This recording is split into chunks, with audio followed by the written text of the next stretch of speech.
In my previous life, I killed myself helping Zhang Wei get into Peking University.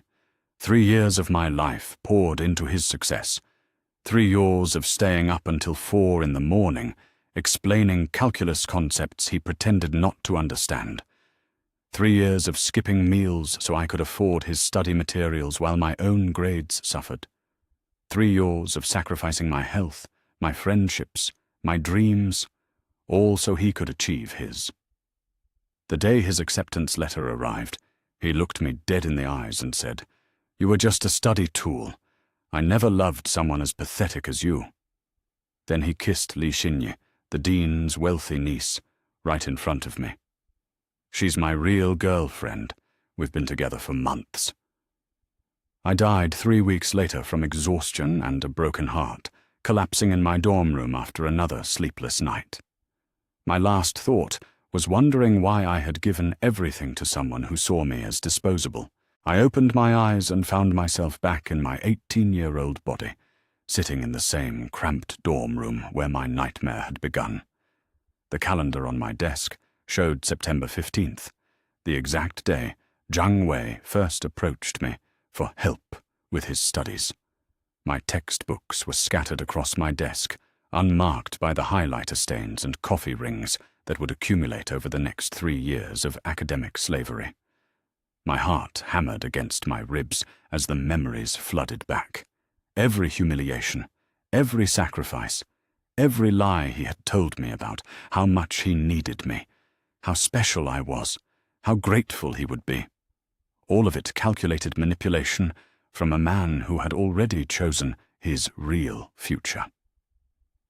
The familiar knock echoed through my room. 3 gentle taps, just like before. "Xiaolin, are you there?" "It's Zhang Wei." That voice, sweet, humble, with just a hint of vulnerability that had melted my defenses in the past life. I had opened the door immediately before, my naive 18-year-old heart fluttering with excitement that the most popular boy in our major wanted to talk to me. This time, I sat perfectly still and let him knock. "Xiaolin, I really need your help. Professor Chen said you're the only one who really understands the advanced calculus concepts. I'm struggling so much, and I heard you might be willing to tutor someone." I almost laughed at the audacity. In my past life, I had been so touched by his struggle, so flattered that he thought I was smart enough to help. I had rushed to open the door, already mentally rearranging my schedule to accommodate his study sessions. The truth was, Zhang Wei understood calculus perfectly well. He was in the top 10% of our class. But why work hard when you could manipulate some lonely girl into doing the work for you? "Xiaolin, please, I promise I'll pay you back somehow. I just really need someone who believes in me." My past life self had practically glowed at those words. Someone who believes in me. I had been so starved for connection, so desperate to feel needed, that I had mistaken his manipulation for affection. The knocking grew more insistent. "I know you're in there. Your roommate said you were studying. Look, I brought you those milk tea packets you like, the expensive ones from the campus shop." Bribery. Another tactic I remembered well. In my past life, those 20-yuan milk tea packets had seemed like such a generous gesture. I had been so moved by his thoughtfulness that I had agreed to help him right then and there. Now I knew the truth. He had bought them with money from Li Xinye, who had funded his entire courtship strategy while I was breaking my back to support him academically. The knocking stopped. I heard him pacing outside my door, probably calculating his next approach. In my past life, he had waited for 40 minutes, cycling through increasingly pathetic pleas until I finally caved. This time, I picked up my advanced mathematics textbook and began reading. My own education would come first. "Xiaolin, I can hear you moving around in there. Did I do something wrong? I thought we were friends." Friends. The word that had trapped me before. I had been so lonely, so grateful for any social connection, that I had confused his strategic attention for genuine friendship. My past life memories were crystal clear. After I finally opened the door that first night, Zhang Wei had spent 2 hours explaining his desperate situation. His parents were farmers who had sacrificed everything for his education. He was the first in his family to attend university. He was terrified of failing them. All he needed was someone patient enough to help him understand the concepts that came so naturally to me. Every word had been carefully chosen to appeal to my empathy. Every pause timed to let my guilt build. Every grateful smile deployed to make me feel special, needed, important. I had fallen for it completely. But now I knew that his parents weren't struggling farmers. They were successful business owners who had already paid Li Xinyi's family a substantial betrothal gift to secure Zhang Wei's future. His academic struggles were fabricated. His entire approach was a sophisticated manipulation designed to extract free tutoring from someone too naive to recognize the game. The pacing outside my door grew more agitated. Fine. I guess I'll have to find someone else to help me. I really thought you were different, Xiaolin. I thought you cared about helping people. Guilt manipulation. Right on schedule. In my past life, those words had shattered my resolve. I had flung open the door, apologizing frantically, promising to help him however he needed. The idea that he might think I was selfish or uncaring had been unbearable. This time, I turned the page of my textbook and kept reading. I heard his footsteps retreating down the hallway, followed by the sharp ping of a text message being sent. Probably to Li Xinyi, reporting that his primary target hadn't taken the bait. My phone buzzed with a message from him. I'm sorry if I bothered you tonight. I was just really scared about failing. Maybe I can find a tutor I can actually afford. I hope you understand. Masterful. The perfect blend of false apology, financial guilt-tripping, and emotional manipulation. In my past life, I had called him within minutes, offering to tutor him for free because I couldn't bear the thought of him struggling alone. I deleted the message without responding. My wonderful new life was just beginning. 6 months had passed since Zhang Wei's pathetic final confrontation outside the mathematics building, and my life had transformed beyond anything I could have imagined in my past existence. I stood in Professor Chen's office holding the acceptance letter from Beijing University's Accelerated Masters program, the thick paper trembling slightly in my hands as the magnitude of my achievement settled into my consciousness. Congratulations, Xiaolin, Professor Chen said, with genuine pride radiating from his smile. Your research proposal on Monte Carlo risk assessment algorithms was described by the admissions committee as graduate-level work demonstrating exceptional analytical sophistication and practical application potential. They've offered you a full fellowship with research assistantship. Full fellowship. In my past life, I had never even applied to graduate programs because my academic performance had been so compromised by my devotion to Zhang Wei's success. I had been too exhausted from tutoring him to pursue my own intellectual development, too emotionally drained from managing his crises to envision my own future. The fellowship includes a modest living stipend and covers all tuition expenses, Professor Chen continued. More importantly, you'll be working directly with Professor Li Wei, one of the leading researchers in computational finance. This is exactly the kind of opportunity that launches distinguished academic careers. Distinguished academic careers. The phrase would have seemed impossibly ambitious in my past life, when my highest aspiration had been simply surviving my undergraduate program while supporting Zhang Wei's academic parasitism. Thank you, Professor Chen. Your mentorship has been invaluable in helping me develop the skills and confidence necessary for advanced research. The credit belongs entirely to you, he replied warmly. Your dedication and intellectual curiosity have been remarkable to witness. I particularly admire how focused you've remained on your own academic goals, despite various distractions in your environment. Distractions. His diplomatic reference to Zhang Wei's manipulation attempts and subsequent academic downfall. Professor Chen had clearly observed the entire drama, but had chosen to protect my privacy while ensuring my academic development remained undisturbed. A soft knock interrupted our conversation, and Li Xinyi's voice called through the door. "Sorry to interrupt, Professor Chen.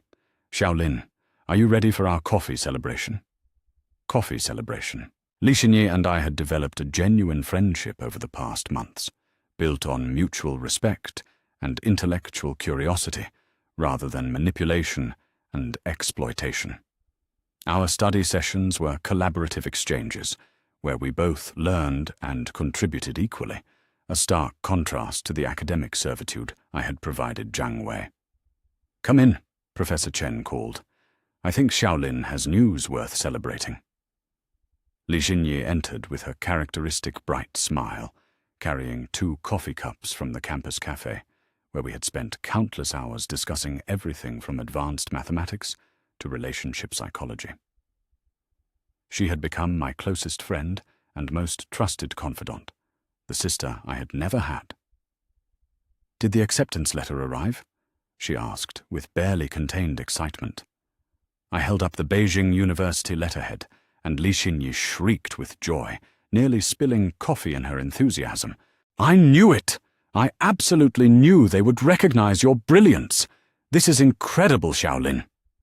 Her happiness for my success was completely genuine, untainted by jealousy or competitive resentment. In my past life, I had never experienced this kind of supportive female friendship, because I had been too isolated and academically compromised to build meaningful connections. "There's more," I said, pulling out a second envelope that had arrived in the same delivery. "I've also been accepted to the summer research internship at Goldman Sachs Beijing.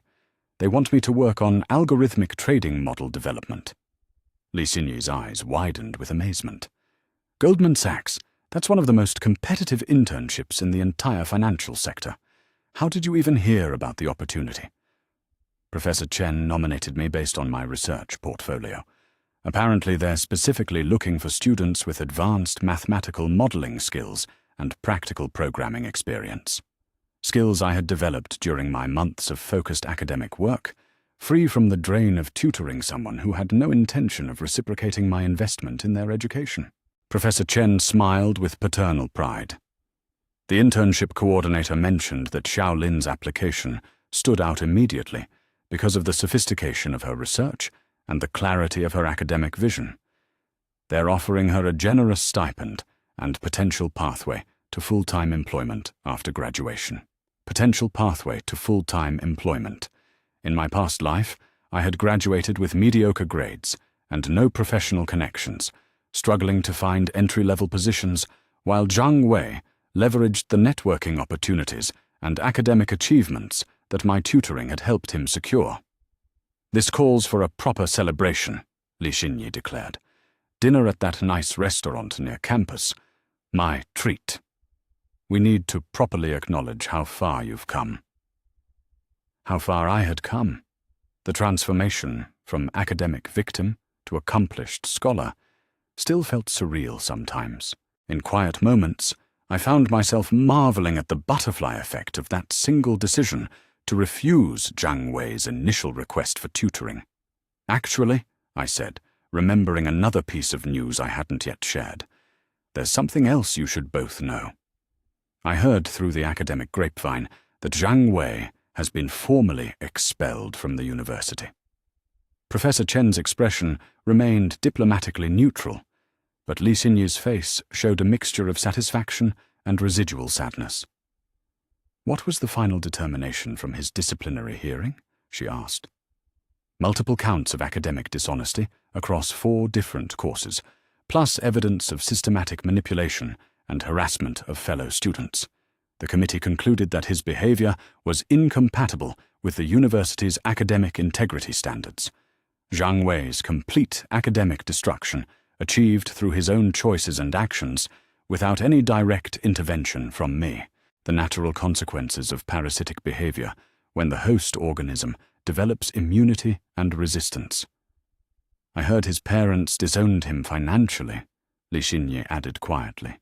They released a statement saying they were profoundly disappointed in their son's character and that they would not support someone who had dishonored their family name through deception and manipulation. Even his family had rejected him once his true nature was revealed. The isolation he was experiencing represented the predictable outcome of systematic lying and exploitation across all his relationships. "What's he doing now?" I asked, more out of clinical curiosity than genuine concern for his welfare. "Working at a convenience store in his hometown, last I heard. Apparently no other universities would accept his transfer application once word spread about his academic misconduct. His academic career is essentially finished." The career trajectory I had enabled in my past life through my academic sacrifice, prestigious university degree, valuable connections, promising professional opportunities, had been completely destroyed by his own choices when he lost access to my tutoring services. "I do feel sorry for him in some ways," Li Xinye continued with characteristic empathy. "I think he genuinely believed that manipulating people was a legitimate strategy for achieving success. He probably never learned how to build genuine relationships or work hard for his own accomplishments." Her compassion impressed me, even as I recognized that Zhang Wei's manipulation had been too calculated and systematic to deserve sympathy. Li Xinye's capacity for understanding human psychology, even in those who had deceived her, was one of the qualities that made our friendship so meaningful. "The important thing," Professor Chen interjected gently, "is that both of you have learned valuable lessons about recognizing and responding to manipulation. These experiences will serve you well in your future academic and professional relationships. Valuable lessons that had cost Zhang Wei everything while strengthening my character and social connections." The irony was perfect. His attempts to exploit me had inadvertently taught me skills that would protect me from future predators while destroying his own prospects entirely. As we prepared to leave Professor Chen's office, my phone buzzed with a text message from an unknown number. For a moment, my heart clenched with the old familiar anxiety that Zhang Wei might be attempting contact again. But the message was from my new mentor at Goldman Sachs. "Looking forward to working with you this summer, Xiaolin. Your research portfolio suggests you have exactly the analytical skills and innovative thinking we need for our next-generation trading algorithms." Next-generation trading algorithms. The career opportunity that represented everything I had dreamed about during my undergraduate studies, but had never been able to pursue while sacrificing my academic development for Zhang Wei's benefit. I showed the message to Li Xinye and Professor Chen, both of whom beamed with pride at this additional validation of my achievements. "You know what I love most about this?" Li Xinye said, as we walked across campus toward the restaurant. "You didn't just escape from a toxic situation. You used the experience to become stronger, smarter, and more successful than you ever could have been otherwise. Stronger, smarter, and more successful. The transformation that had begun with a simple refusal to enable academic parasitism and had blossomed into comprehensive personal and professional development. Sometimes I think about the alternate timeline where I had continued tutoring him," I admitted as we settled into our dinner table. "I would probably be graduating with mediocre grades, no research experience, no professional connections, and no clear sense of my own capabilities. And he would have discarded you the moment he no longer needed your academic support," Li Xinye added with stark honesty. "You saved yourself from years of exploitation and emotional abuse. Years of exploitation and emotional abuse that would have culminated in the same betrayal I had experienced in my past life, but without the wisdom and strength that my rebirth experience had provided. The best part," I continued, "is that I don't even feel angry about his manipulation anymore.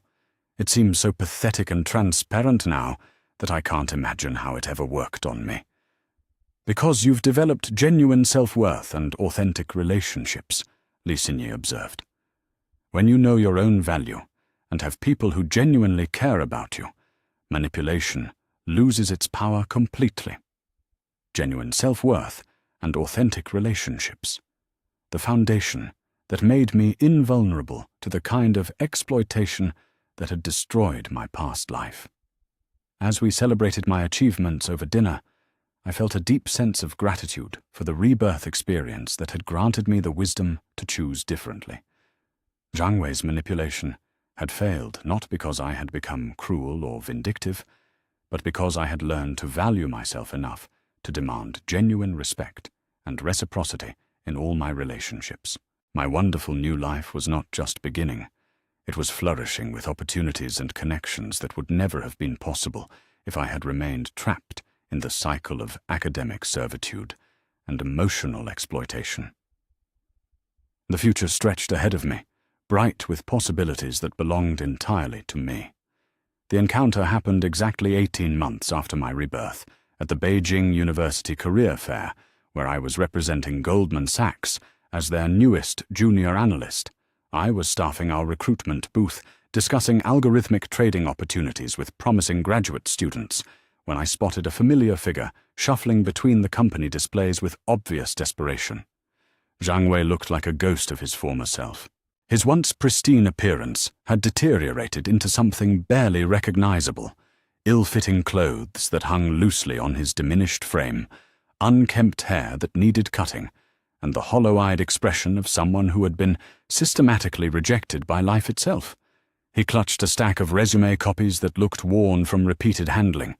I watched him approach booth after booth, only to be dismissed within minutes of beginning his pitch. The confident charm that had once made him irresistible to naive students like my past life self had been replaced by the desperate intensity of someone grasping for opportunities that remained perpetually out of reach. He hadn't noticed me yet, focused entirely on his futile quest for employment that might restore some fragment of his destroyed academic and professional prospects. I found myself studying him with clinical detachment, feeling neither satisfaction nor pity, only a vague curiosity about how thoroughly consequences had reshaped his existence. "Excuse me," he was saying to a recruiter from a mid-tier consulting firm, his voice carrying the artificial enthusiasm of someone who had rehearsed this interaction countless times. "I'm very interested in your entry-level analyst positions. I have extensive experience with data analysis and mathematical modeling." Extensive experience. The lie came so naturally that I wondered if he had convinced himself it was true. In reality, his mathematical knowledge had never progressed beyond what I had tutored him during our brief academic overlap, and his data analysis skills were limited to whatever he had absorbed from online tutorials after his expulsion. The recruiter glanced at his resume with polite disinterest. "I see you have a gap in your education history. Could you explain why you left university before completing your degree?" Zhang Wei's prepared answer rolled off his tongue with practiced smoothness. "I encountered some personal family circumstances that required me to take time off from my studies. I've been working independently to develop my skills, and am eager to apply them in a professional environment." Personal family circumstances, the euphemism that transformed his academic dishonesty and systematic manipulation into sympathetic life challenges beyond his control. "What kind of independent skill development have you been pursuing?" the recruiter asked, her tone suggesting she was already mentally moving on to the next candidate. "I've been teaching myself programming languages like Python and R, working through online courses in statistical analysis, and developing personal projects that demonstrate my analytical capabilities."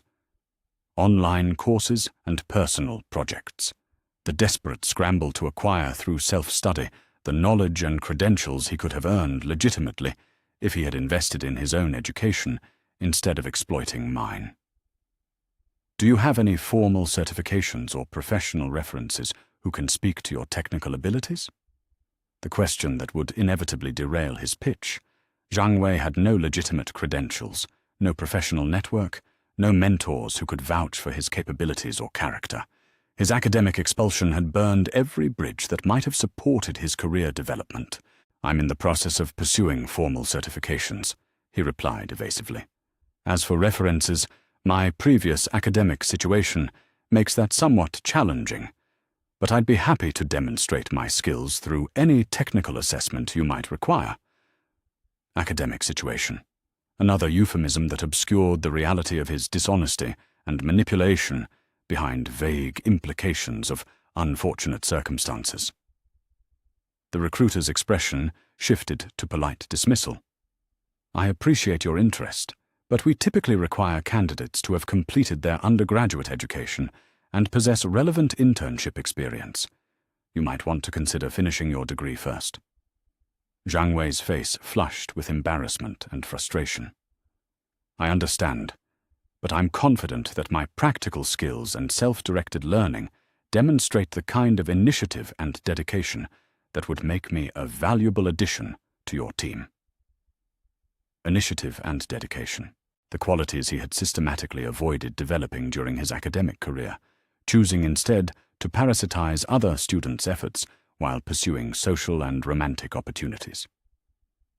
Thank you for your time, the recruiter said with finality, already turning her attention to the next candidate in line. Zhang Wei stood there for a moment, clutching his rejected resume, his shoulders sagging with the weight of another professional defeat. Then his eyes swept across the career fair and found me standing behind the Goldman Sachs booth. Recognition hit him like a physical blow. His face went pale as he absorbed the reality of my professional success. The prestigious company logo on my badge, the confident posture of someone who belonged in this environment, the queue of impressive graduate students waiting to speak with me about opportunities. He approached our booth slowly, his expression cycling through disbelief, resentment, and desperate hope that I might somehow be willing to help him access the career opportunities he had squandered through his own choices. "Xiao Lin," he said quietly when he reached our table, his voice barely audible above the career fair buzz. I didn't expect to see you here." "Zhang Wei." I acknowledged him with neutral politeness, the tone I would use with any stranger at a professional networking event. "You work for Goldman Sachs now?" he asked, his voice carrying a mixture of awe and bitter envy. "I'm a junior analyst in their algorithmic trading division," I replied matter-of-factly. "I started after completing my master's degree this spring." Master's degree. The academic achievement that would have been impossible if I had continued sacrificing my intellectual development for his benefit. His eyes flickered with recognition of opportunities lost, paths not taken, consequences that had seemed unimaginable when he was confident in his ability to manipulate others into supporting his goals. That's incredible," he said, struggling to maintain composure. "You always were the smartest person in our program." The smartest person in our program. Not smart enough to deserve success, not gifted enough to merit opportunities, just smart enough to have been useful to him if I had continued enabling his academic parasitism. "Are you?" He hesitated, clearly calculating whether to risk the question that might reveal his desperation. "Are you recruiting for entry-level positions?" The pathetic hope that I might be his salvation, that the person he had attempted to exploit might now provide the professional lifeline he desperately needed. "We recruit exclusively from top-tier MBA programs and advanced STEM graduate students," I replied. "The minimum qualification is typically a master's degree with demonstrated research experience. Minimum qualifications that he would never meet, standards that excluded him not through arbitrary gatekeeping, but through the natural consequences of his academic choices." "Right, of course," he said, his voice hollow with disappointed understanding. "I just thought maybe there might be some pathway for someone with practical experience, but non-traditional educational background." Non-traditional educational background, the final euphemism for academic failure and professional unemployability. "There are entry-level positions in other industries that value self-directed learning," I offered with professional courtesy. "You might want to focus your search on companies that prioritize skills over credentials." Companies that prioritize skills over credentials. The polite way of suggesting he lower his expectations and pursue opportunities more aligned with his actual capabilities and circumstances. He stood there silently for several seconds, processing the reality that I would not be offering him any special consideration or professional assistance, that the relationship he had tried to exploit academically held no residual obligation or connection. "I should let you get back to your recruiting," he said finally, his voice thick with suppressed emotion. "Congratulations on your success. You've obviously worked very hard to achieve this." Worked very hard. The grudging acknowledgement of effort and merit, delivered with the bitter undertone of someone who had expected success to come through manipulation rather than genuine achievement. "Thank you," I replied with the same neutral professionalism I would show any career fair attendee. He walked away without another word, disappearing into the crowd of ambitious students and successful professionals who represented the world he had forfeited through his own choices.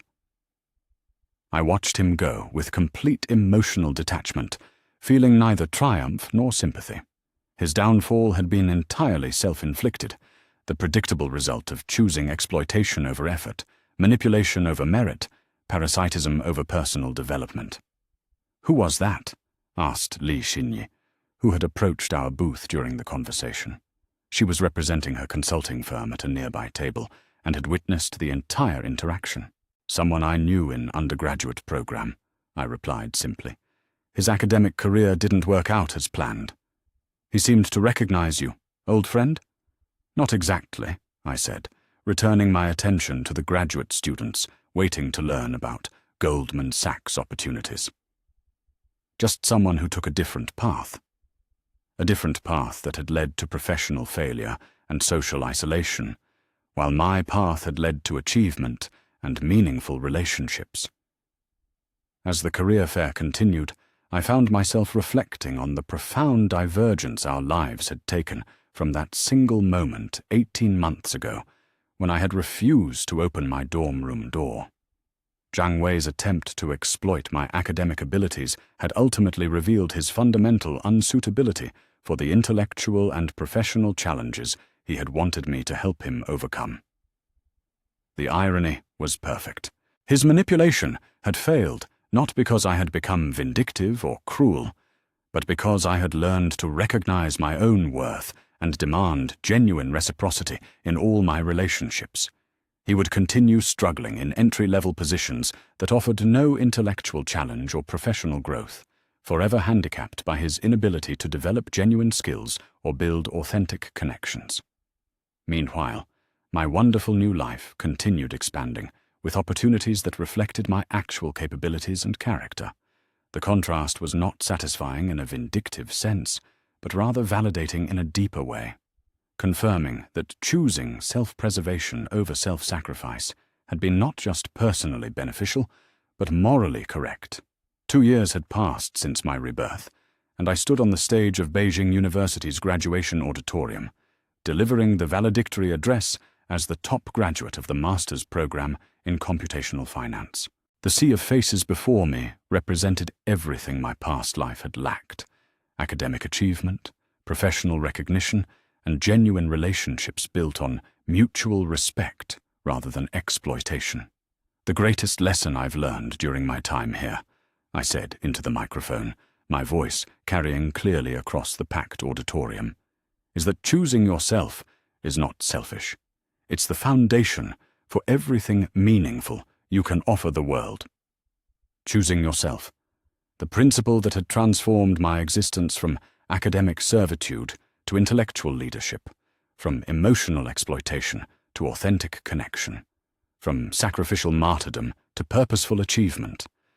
In the audience, I could see my parents beaming with pride, their faces glowing with the kind of parental satisfaction I had never been able to provide in my past life. Behind them sat Li Xinyi, now my closest friend and maid of honor for the wedding I would be celebrating in 3 months. Professor Chen occupied a place of honor with the faculty, his expression radiating the satisfaction of a mentor who had witnessed genuine intellectual flourishing. And in the front row sat David Chen, the brilliant economics doctoral student who had approached me 6 months ago, not for academic tutoring or emotional manipulation, but for genuine intellectual collaboration on a research project that would benefit both our careers equally. The man who had fallen in love with my mind first and my heart second, who celebrated my achievements rather than resenting them, who made me feel cherished rather than consumed. When we invest in our own growth and development, I continued, we become capable of contributing to others from a place of strength rather than depletion. The relationships we build from that foundation are sustainable, reciprocal, and genuinely nurturing for everyone involved. Sustainable, reciprocal relationships. The contrast with my past life couldn't have been starker, where I had once poured everything into Jiang Wei's success while receiving only manipulation and eventual betrayal. I now enjoyed connections that enhanced my life rather than draining it. Some of you may have encountered people who mistake your kindness for weakness, your intelligence for exploitation potential, your empathy for obligation to sacrifice yourself for their benefit. I want you to know that recognizing and rejecting such manipulation is not cruelty. It's self-respect. Self-respect, the quality that had made me invulnerable to the kind of academic and emotional parasitism that had destroyed my past timeline. The foundation that allowed me to demand genuine value exchange in all my relationships. As I delivered the final portions of my speech, my mind drifted to the profound transformation that had begun with a single moment of self-preservation 18 months ago. That night when I had refused to open my dorm room door to Jiang Wei's manipulation had been the butterfly wing flutter that reshaped my entire existence. The applause that followed my speech was thunderous, but what moved me most was the standing ovation from my fellow graduates, brilliant minds who had achieved their own success through genuine effort and intellectual curiosity. These were my peers now, not people who saw me as a resource to exploit, but colleagues who valued my contributions and celebrated my achievements. After the ceremony, as family and friends gathered for photos and celebrations, I found myself reflecting on the comprehensive victory I had achieved, not through revenge or vindictiveness, but through the simple act of refusing to participate in my own exploitation. Shaolin! David's voice cut through the crowd as he approached with a bottle of champagne and a smile that made my heart race with genuine affection rather than manipulated obligation. How does it feel to be the most accomplished graduate in your program's history? Most accomplished graduate. The recognition I had earned through my own intellectual effort, uncompromised by the academic servitude that had defined my past life. It feels like the beginning rather than the end, I replied, accepting his congratulatory embrace. Goldman Sachs wants me to lead their new algorithmic trading research division. It's exactly the kind of opportunity I dreamed about, but never thought I could achieve. Because you were too busy making other people's dreams come true, Li Xinyi interjected, joining our conversation with her characteristic insight into my psychological journey. Now you get to live your own life instead of being consumed by someone else's. Living my own life. The simple concept that had seemed impossible when I was trapped in the cycle of academic sacrifice and emotional manipulation that had defined my relationship with Jiang Wei. Speaking of living your own life, David said, his expression shifting to nervous excitement. I have something I wanted to ask you. Before I could respond, he dropped to one knee in the middle of the graduation celebration, pulling out a ring box that made the surrounding conversations fade into silence. Shaolin, you've taught me that genuine love means celebrating each other's achievements rather than competing for attention or resources. You've shown me what it looks like when two people build each other up instead of one person draining the other. Will you marry me and let me spend the rest of my life being your equal partner in everything? Equal partner. The phrase that captured everything my relationship with Jiang Wei had never been, and everything my relationship with David promised to become. Yes, I said without hesitation, my voice carrying clearly across the suddenly quiet gathering. Yes. Absolutely. Yes. The crowd erupted in cheers and applause, but my attention was focused entirely on David's face as he slipped the ring onto my finger, a beautiful piece that represented not ownership or obligation, but partnership and mutual commitment to each other's flourishing. As the celebration continued around us, I caught sight of a familiar figure standing at the edge of the gathering, partially hidden behind a pillar. Zhang Wei had somehow gained access to the graduation ceremony, probably hoping for one final opportunity to appeal to my sympathy or request assistance with his continued professional struggles. He looked even more deteriorated than during our career fair encounter, his appearance suggesting that his employment situation had not improved and his social isolation had only deepened. He watched the engagement celebration with an expression of profound regret and bitter understanding of opportunities permanently lost. For a moment, our eyes met across the crowded space.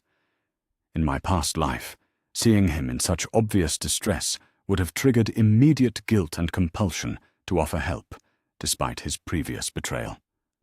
Now I felt only a distant recognition of someone who had chosen a destructive path and was experiencing its natural consequences. Zhang Wei's presence at my graduation was irrelevant to my joy. His continued struggles were unconnected to my success. His regret was powerless to diminish my achievements.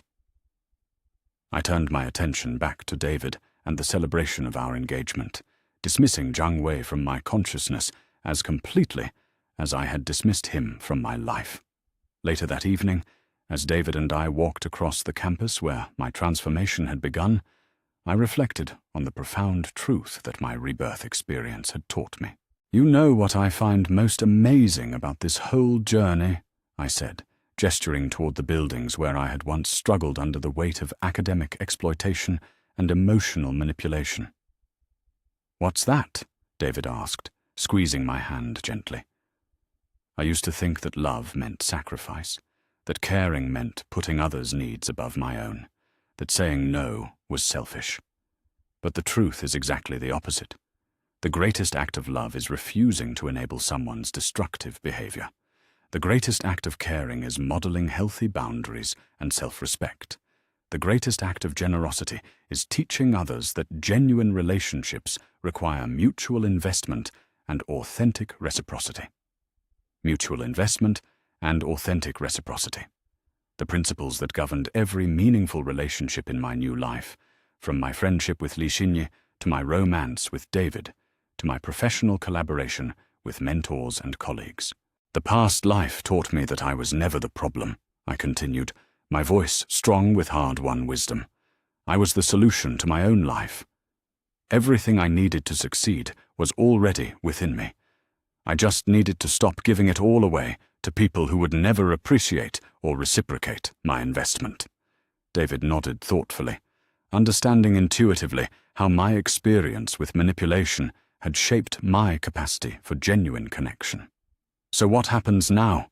he asked, as we reached the dormitory where my journey had begun with that pivotal moment of self-preservation. "Now we build a life together, based on everything I learned about choosing myself," I replied, looking up at the window where I had once refused Zhang Wei's manipulation and changed the entire trajectory of my existence. "We create something beautiful and sustainable and reciprocal, where both of us flourish, instead of one person consuming the other." "That sounds perfect," David said, pulling me close for a kiss that tasted like possibility and promise rather than obligation and sacrifice. As we stood together in the courtyard, where Zhang Wei had once attempted to manipulate Li Xinyi into manipulating me, I felt the profound satisfaction of a life reclaimed and redirected toward its true purpose. The past was no longer important. What mattered was that my life was now filled with light. My wonderful life had not just begun. It had become everything I had never dared to imagine possible when I was trapped in the darkness of exploitation and manipulation. And the future stretched ahead of us, infinite, with possibilities that belonged entirely to me and the people who genuinely loved and respected the person I had chosen to become. The greatest revenge against those who try to consume us is not destruction, but flourishing. Not engaging with their attempts to drag us down, but building something so beautiful and meaningful that their darkness becomes irrelevant to our joy. Zhang Wei had tried to make me small, dependent, grateful for crumbs of affection in exchange for complete academic servitude. Instead, I had become large, independent, worthy of love that enhanced rather than diminished my potential. And that transformation was the greatest victory of all. I woke up the next morning feeling more rested than I had in my entire past life. No dark circles under my eyes from staying up until dawn explaining basic concepts to someone who already understood them. No tension headache from Zhang Wei's manufactured crises. No gnawing anxiety about whether I was falling behind in my own studies. For the first time in years, I felt like myself. My roommate Mei Ling was already at her desk, highlighting passages in her organic chemistry textbook. In my past life, I had barely spoken to her, too consumed with Zhang Wei's endless emergencies to build real friendships. "Good morning," I said, actually meaning it. She looked up, surprised. "You seem different today, more present." If only she knew how present I actually was. Present in a timeline where I refused to sacrifice my future for someone who had already planned to discard me. My phone buzzed with another message from Zhang Wei. "Hey, I found a tutor, but they want 200 yuan per session. I can't afford that on my scholarship. Are you sure you can't help me out, even just once or twice?" 200 yuan. The amount I had spent every month in my past life buying him study materials he didn't need. The amount I had saved by skipping meals, wearing the same 3 outfits until they fell apart, never buying anything for myself. I blocked his number. The freedom was intoxicating. I gathered my materials for advanced calculus, the class where I had once spent more time helping Zhang Wei than focusing on my own understanding. Professor Chen's lectures were notoriously challenging, but today I was determined to absorb every word. I arrived early and chose a seat in the front row. In my past life, I had always sat in the back, so Zhang Wei could text me questions during class without being noticed. Then I would stay up half the night, explaining concepts he had deliberately ignored. Professor Chen walked in, carrying a stack of graded midterm exams. My heart clenched with muscle memory. In my past life, I had failed this exam spectacularly, because I had spent the entire study period tutoring Zhang Wei instead of preparing myself. "Before I return these exams," Professor Chen announced, "I want to remind you that this course is designed to challenge you. Those who are struggling should seek help immediately.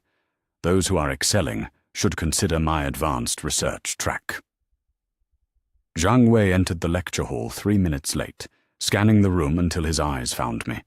His smile was perfectly calculated, humble, hopeful, just shy enough to seem genuine. He made his way toward me, but I kept my eyes fixed on Professor Chen. "Shaolin," he whispered, sliding into the seat beside me. "Did you get my messages? I really need to talk to you after class." I didn't acknowledge him. Professor Chen was explaining the theoretical applications of multivariable calculus, concepts that would become crucial for my actual career goals. In my past life, I had missed this entire lecture because Zhang Wei had convinced me to skip class and help him with his urgent assignment. "Please," Zhang Wei's whisper grew more insistent. "I know you're upset about last night, but I'm really struggling here. You're the only one who explains things in a way I can understand." The same lie he had used before. In my past life, those words had made me feel special, chosen, important. Now I recognized them as a predator's calculated appeal to ego. Professor Chen was drawing complex equations on the board, each stroke building toward concepts that would shape my understanding for years to come. This was my education, my future, my chance to excel without carrying someone else's dead weight. Zhang Wei pulled out his phone and typed rapidly. A message appeared on my screen. "If you help me pass this exam, I promise I'll help you with whatever you need. I'll owe you a huge favor." I turned off my phone without reading the rest. Professor Chen finished his explanation and announced, "The final project proposals are due next Friday. This is your opportunity to demonstrate independent mastery of advanced concepts. Choose your topics carefully." In my past life, I had never submitted a proposal. I had been too busy helping Zhang Wei with his, a plagiarized mess that I had essentially rewritten for him while he flirted with Li Xinyi in the library. This time, I was already formulating ideas, complex, ambitious projects that would showcase my actual abilities. Class ended, and Zhang Wei followed me toward the door. "Xiaolin, wait, can we please talk? I feel like there's been some misunderstanding between us." I stopped and turned to face him, seeing him clearly for the first time. His features were handsome enough, but now I could see the calculation behind his smile, the way his eyes assessed my reaction to each word, the practiced tilt of his head that was meant to look vulnerable. "There's no misunderstanding," I said calmly. "You need a tutor. I'm not available." His mask slipped for just a moment, irritation flashing across his features. "But you're so good at explaining things, and I thought we could be friends.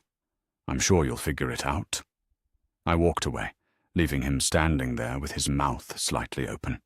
In my past life, this conversation had lasted 2 hours, with me eventually agreeing to meet him at the library that evening for our first study session. Instead, I headed to Professor Chen's office hours. "Xiaolin," Professor Chen looked up from his papers. "You seemed very focused in class today. Do you have questions about the material?" In my past life, I had never attended office hours, too busy being Zhang Wei's personal tutoring service. "I'm interested in the advanced research track you mentioned. Could you tell me more about the requirements?" His eyebrows rose. "That's quite ambitious. The track requires independent research, a comprehensive thesis, and oral defense. Most students find it extremely challenging." "I'm ready for a challenge." Professor Chen studied my face, perhaps recognizing something he had never seen before. Genuine academic hunger, unburdened by external distractions. "Very well. If you're serious, I have a research project that might interest you. It involves analyzing computational algorithms for financial modeling. Are you familiar with that application?" Financial modeling. In my past life, I had watched Zhang Wei land internships in exactly this field, using knowledge and connections I had helped him build while I fell further behind. "I'd like to learn." "Excellent. Here's some preliminary reading." He handed me a stack of academic papers. "If you can demonstrate understanding of these concepts by next week, we'll discuss your potential involvement." I left his office with my arms full of challenging material and my heart full of purpose. This was what my past life self had sacrificed. This opportunity, this intellectual growth, this direct pathway to the career I had always wanted. My phone buzzed again. A different number this time. Zhang Wei had borrowed someone else's phone. "This is Zhang Wei. I know you blocked me, but I really need your help. I'm failing this class without you. Please just give me one chance to explain." The desperation was already creeping into his voice. In my past life, this moment had come 3 months later, after I had already committed to helping him. The panic, the pleading, the theatrical helplessness, all designed to make me feel guilty for having boundaries.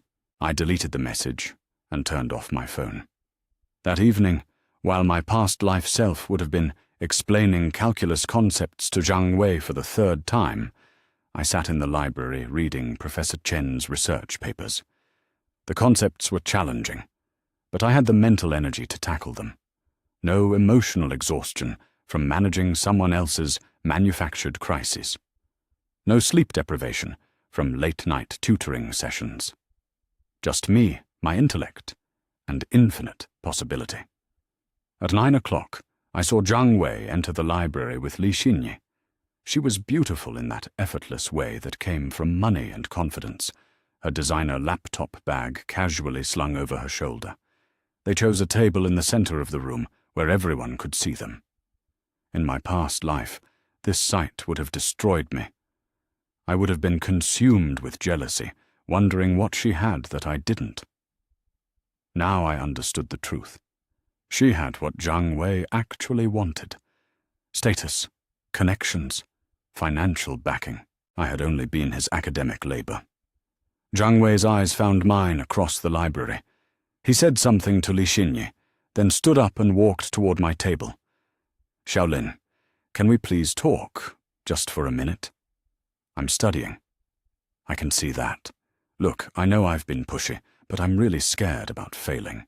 My parents sacrificed everything for my education, and I can't let them down. The same sob story he had used before. The same emotional manipulation designed to activate my empathy and guilt. Have you tried the tutoring center? I asked, without looking up from my papers. They don't explain things the way you do. You have this gift for making complex concepts simple. I've never met anyone as naturally brilliant as you. Flattery. Another weapon in his arsenal. In my past life, these words had made my heart race with pride and affection. I'm sure you'll manage. He stood there for another moment, clearly expecting me to cave. When I didn't, he returned to Li Xinyi's table with visible frustration. I watched him explain something to her, probably painting me as cruel and selfish for refusing to help a struggling classmate.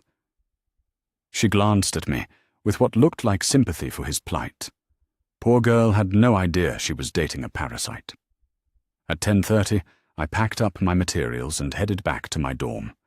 I had absorbed more genuine learning in one evening than in entire weeks of my past life. My phone showed 7 missed calls from unknown numbers and 12 text messages, all from Zhang Wei, using different phones to bypass my block. Please just talk to me. I don't understand why you're being so cold. Did I do something wrong? I thought you cared about helping people. My parents are going to be devastated if I fail. I'm willing to pay you whatever I can afford. Each message revealed his escalating desperation and growing anger at my resistance to his manipulation. I deleted them all and went to sleep. For the second night in a row, I slept soundly. No anxiety about Zhang Wei's next crisis. No guilt about prioritizing my own needs. No exhaustion from giving everything to someone who saw me as disposable.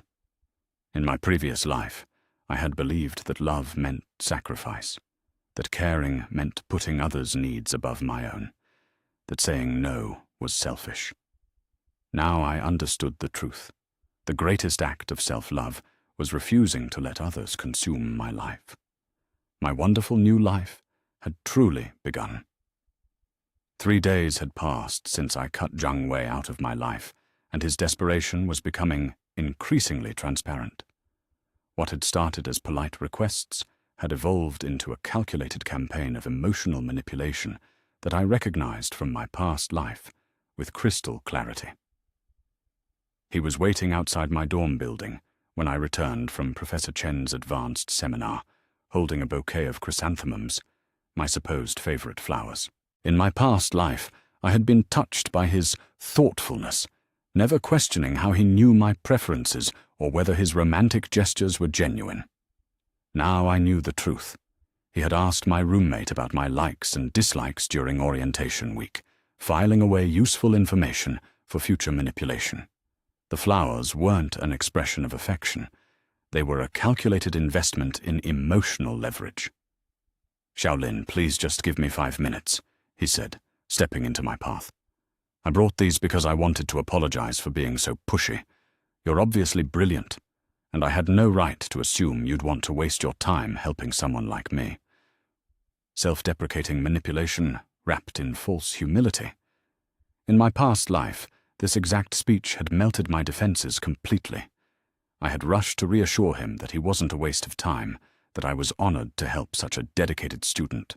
Thank you for the flowers, I said calmly, accepting them without emotion. I hope you find the help you need." His practiced expression of vulnerable gratitude flickered with confusion. This wasn't the response he had programmed for. Actually, I was hoping we could talk over coffee. I feel like I came on too strong before, and I want to make sure we're okay as friends. You seem like such a genuine person, and I'd hate to lose the chance to know you better. Friends, the magic word that had trapped me before. In my past life, the idea of friendship with someone as popular and charming as Zhang Wei had seemed like an impossible gift. I had been so lonely, so eager for connection, that I had mistaken his strategic attention for genuine caring. "I'm pretty busy with my research project," I replied, continuing toward the entrance. He followed me, his voice taking on a note of wounded confusion. "Research project? I didn't know you were involved in anything like that. What kind of research?" The surprise in his voice was genuine. In my past life, he had never bothered to learn about my academic interests or goals. I had been too busy supporting his achievements to pursue my own. "Financial modeling algorithms," I said, pressing my keycard against the scanner. "That sounds incredibly advanced.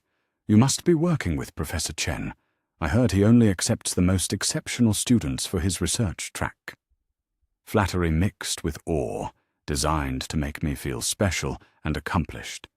In my past life, this combination had been irresistible.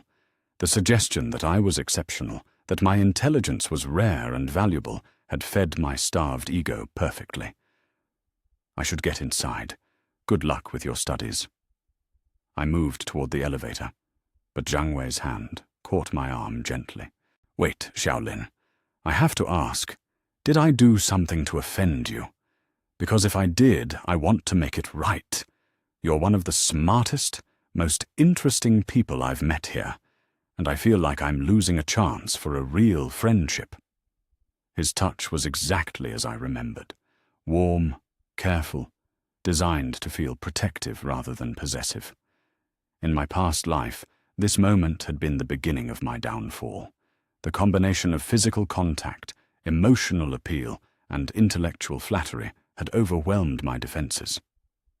"You haven't done anything wrong," I said, gently removing my arm from his grip. "I'm just focused on my own academics right now." "Of course, I completely understand. I actually admire that about you, your dedication to your studies. It's inspiring, really. Maybe that's part of why I was hoping we could be friends.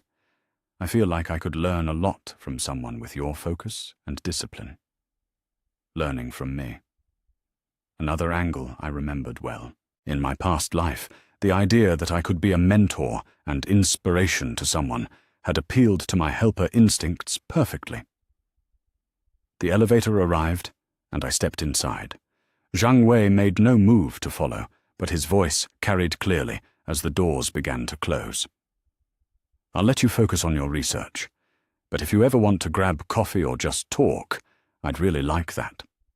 You seem like someone who understands what it means to work hard for your goals." The doors closed on his perfectly timed, wistful smile. I rode up to my floor feeling nothing but cold satisfaction. Every word, every gesture, every calculated pause had been deployed exactly as I remembered. The same script, the same emotional manipulation, the same predatory assessment of my weaknesses. But this time, I was immune. My phone buzzed with a text from an unknown number. "This is Li Xinyi. Zhang Wei said you might be able to help me with calculus. He said you're incredibly gifted at explaining complex concepts. Could we meet for coffee to discuss?" I stared at the message, my blood turning to ice. This was new. In my past life, Li Xinyi had never contacted me directly. Zhang Wei had kept his academic support and his romantic target completely separate. But now he was expanding his strategy. I could see his plan with perfect clarity. If he couldn't manipulate me directly, he would use Li Xinyi as an intermediary. She would appeal to me as one struggling student to another, probably mentioning how much Zhang Wei had praised my intelligence and kindness. Then, once I was invested in helping her, he would gradually insert himself into our study sessions. It was brilliant, actually, using his actual girlfriend to recruit his intended academic slave. I deleted Li Xinyi's message without responding. The next morning, I found Zhang Wei waiting outside my advanced calculus classroom. His timing was perfect, arriving just as other students were gathering, ensuring our conversation would have an audience. Shaolin, I was hoping to catch you before class. I wanted to thank you for being so gracious yesterday, even though I probably seemed desperate. His voice carried perfectly, drawing glances from nearby classmates. In my past life, this public approach had mortified me. The idea of everyone watching our interaction, forming opinions about my response to his request, had pressured me into compliance. You weren't desperate, I replied neutrally, moving toward the classroom entrance. You're so understanding. Actually, I was wondering, and please feel free to say no, but would you be willing to join a study group? Li Xinyi mentioned she's struggling with some of the same concepts I am, and a few other students expressed interest. It wouldn't be tutoring exactly, more like collaborative learning. A study group, the perfect camouflage for individual tutoring. In my past life, our study group had lasted exactly 2 sessions before it became Zhang Wei monopolizing my time while others drifted away. I prefer studying alone, I said, entering the classroom. Zhang Wei followed me, his voice dropping to a more intimate tone. I totally understand that. You're obviously disciplined enough to excel independently, but sometimes explaining concepts to others can actually strengthen your own understanding, don't you think? And it might be a nice way to make some friends in the program. The suggestion that I needed help making friends. Another calculated vulnerability assessment. In my past life, my social isolation had been a weakness he had exploited expertly. I took my usual seat in the front row.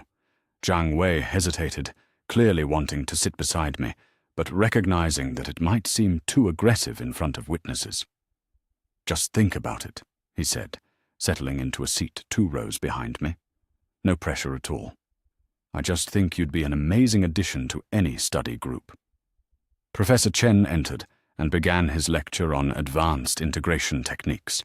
I focused completely on the material, taking detailed notes that would benefit my own understanding rather than someone else's comprehension. Halfway through the class, my phone vibrated with a message. I glanced at it discreetly and saw a text from Li Xinyi. I hope I didn't overstep by contacting you yesterday. Zhang Wei mentioned you might be able to help with calculus, but I understand if you're too busy. Could you at least recommend some good study resources? The follow-up approach. Softer, more reasonable, designed to make me feel guilty for not responding to her first message. In my past life, this kind of persistence had worn down my resistance gradually. I turned off my phone and continued taking notes. After class, Zhang Wei approached me again, this time with Li Xinyi beside him. She was even more beautiful up close, with delicate features and an expensive haircut that screamed family money. Shaolin, I'd like you to meet Li Xinyi. Xinyi, this is the brilliant student I was telling you about. Li Xinyi smiled warmly, extending her hand. Zhang Wei has said such wonderful things about your academic abilities. I hope I didn't impose by texting you yesterday. Her manner was genuinely friendly, without Zhang Wei's calculated undertones. In my past life, I would have been charmed by her apparent sincerity and eager to help another struggling student. Now I recognized her as an unwitting pawn in Zhang Wei's larger strategy. Nice to meet you, I said, shaking her hand briefly. I hope you find the help you need. Actually, Zhang Wei interjected smoothly, Xinyi was just mentioning how much she admires students who excel in challenging subjects like advanced calculus. She's more of a literature person herself, so the mathematical concepts can be pretty overwhelming. Li Xinyi laughed, a sound like silver bells. It's true. I can analyze Tang dynasty poetry for hours, but calculus makes my brain hurt. Zhang Wei said you have a gift for making complex concepts accessible. There are excellent tutoring resources available through the academic center, I replied. They have specialists in mathematical instruction. Oh, we tried that, Zhang Wei said quickly. But the tutors there are so impersonal. They just work through problems without really helping students understand the underlying logic. Xinyi learns better when someone can explain the intuitive reasoning behind the formulas. Every word was designed to position me as uniquely qualified to help, impossible to replace with institutional resources. In my past life, this appeal to my special abilities had been irresistible. I'm sure you'll find someone suitable, I said, turning to leave. Wait, Li Xinyi called softly. Could I at least ask you one quick question? It's about integration by parts. I've read 3 different explanations, but they all seem to assume knowledge I don't have. The confusion seemed genuine, and in my past life, that single question would have led to a 2-hour explanation session that very afternoon. Integration by parts is essentially reverse product rule, I said without stopping. Start with that concept and work backward. I walked away, leaving them both standing there. In my past life, I had never been able to resist helping someone who seemed genuinely confused or struggling. My empathy had been my greatest weakness, and Zhang Wei had exploited it ruthlessly. That evening, my phone showed 14 missed calls and 23 text messages. Zhang Wei had enlisted several mutual acquaintances to contact me on his behalf, each with a variation on the same theme. I was being unfairly harsh. He was genuinely struggling. Wouldn't I at least consider helping a fellow student? The peer pressure campaign. Another tactic I remembered well. In my past life, the accumulated guilt from multiple sources had eventually broken my resolve. I blocked every number and deleted every message. At 10 o'clock, there was a soft knock on my dorm room door. I ignored it, continuing to work on Professor Chen's research assignment. Xiaolin? It was Li Xinyi's voice, sweet and uncertain. I know you're probably tired of hearing about this, but I brought you some tea. Zhang Wei mentioned you drink jasmine tea when you're studying late. More intelligence gathering, more calculated thoughtfulness based on observed habits rather than genuine caring. Thank you, but I don't need anything, I called through the door. I understand if you don't want to tutor me, Li Xinyi continued, but could you at least help me understand why integration by parts works? I've been staring at the same problem for 3 hours, and I'm starting to panic about tomorrow's quiz. The damsel in distress approach. In my past life, the image of someone sitting alone, struggling and panicking, would have compelled me to open the door immediately. I continued working on my research, letting her words fade into background noise. After 10 minutes, I heard her footsteps retreating down the hallway. My phone buzzed with a final text from Zhang Wei. I don't understand why you're being so cold to us. We're just asking for help, and you're acting like we're trying to take advantage of you. I thought you were kinder than this. The accusation of cruelty, the final weapon in his arsenal, deployed when all other tactics failed. In my past life, the suggestion that I was being unkind to people who just needed help had devastated me completely. This time, I recognized it for what it was.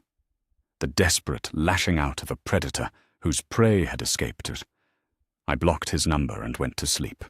My research notes spread across my desk like a map of my real future. Tomorrow, I would submit my preliminary findings to Professor Chen. Tomorrow, I would continue building the academic career that my past life self had sacrificed for someone who saw her as disposable. Zhang Wei would have to find another victim to exploit. I was no longer available for consumption. 2 weeks had passed since Zhang Wei's last desperate text, and the midterm exam results were finally posted. I stood before the bulletin board in the mathematics building, scanning the list for my student ID number with quiet confidence. There it was. Advanced Calculus, 97%, the highest score in the class. In my past life, I had scored 73% on this same exam. Not because I lacked the intelligence, but because I had spent the entire study period tutoring Zhang Wei instead of preparing myself. I had been so exhausted from explaining concepts to him that I could barely focus during the actual test. Other students gathered around the board, some celebrating, others groaning in disappointment. I heard Zhang Wei's voice before I saw him, that familiar tone of manufactured distress carrying across the hallway. "I can't believe I scored so low. This is going to destroy my GPA." I turned to see him standing with Li Xinyi and 2 other students from our class, holding his exam paper with theatrical despair. His score was 61%, barely passing, exactly what someone would achieve if they actually had to rely on their own knowledge instead of exploiting someone else's. "Maybe you can retake it?" Li Xinyi suggested, her voice full of genuine concern for his apparent struggle. "Professor Chen doesn't allow retakes," Zhang Wei replied, his eyes scanning the crowd until they found me. "Unless you can demonstrate that you've genuinely mastered the material through additional study." His gaze lingered on me meaningfully, and I knew exactly what he was thinking. In my past life, this exam failure had triggered a massive escalation in his manipulation tactics. He had convinced me that his academic future depended on intensive tutoring sessions, and I had doubled my efforts to help him succeed. I turned away from the bulletin board and headed toward Professor Chen's office. I had an appointment to discuss my research progress, and unlike my past life, I wouldn't let Zhang Wei's manufactured crisis derail my own achievements. "Xiaolin," Zhang Wei's voice called after me. "Congratulations on your score. That's incredible." I didn't stop walking, but he caught up to me anyway, falling into step beside me with practiced casualness. "I was wondering if you might have any advice for someone who's struggling with the material. Not tutoring," he added quickly, "just maybe some study techniques that work for you." Study techniques, the same opening gambit he had used before, designed to seem like a reasonable request for general guidance rather than specific help. "Review the textbook problems systematically," I said, without slowing down. "Start with basic concepts and build complexity gradually." That makes sense. Actually, that's exactly what Li Xinyi and I have been trying to do, but we keep getting stuck on the integration applications. Do you think there might be any additional resources that could help clarify those concepts? Additional resources. Another step in his manipulation ladder, moving from general advice toward specific assistance. "The library has supplementary textbooks on applied calculus," I replied. "3rd floor, section QA 300. "Right, of course. We've checked those out, but honestly, some of the explanations are even more confusing than our primary textbook. I think we learn better from human interaction than from written explanations alone." The transition from resources to personal instruction, executed with perfect timing. In my past life, this logical progression had seemed completely natural and reasonable. We reached the mathematics building, and Zhang Wei held the door open for me with exaggerated courtesy. "I have to ask," he continued as we walked toward the elevator, "do you think Professor Chen might be willing to provide extra office hours for students who are struggling? Or maybe recommend a graduate student who could help?" "You'll have to ask him directly," I said, pressing the button for the 3rd floor. "Actually, that's a great idea. Maybe I could schedule a meeting right after yours? What time is your appointment?" Fishing for information about my schedule, probably hoping to intercept me afterward or eavesdrop on my conversation with Professor Chen. "I'm not sure how long it will take," I replied as the elevator doors opened. Zhang Wei stepped into the elevator beside me, his presence feeling increasingly invasive. In my past life, I had found his persistence endearing, interpreting it as dedication to his studies rather than strategic manipulation. "You know, Xiaolin, I have to tell you something. Li Xinyi and I were talking, and we both really admire how focused you are on your academics.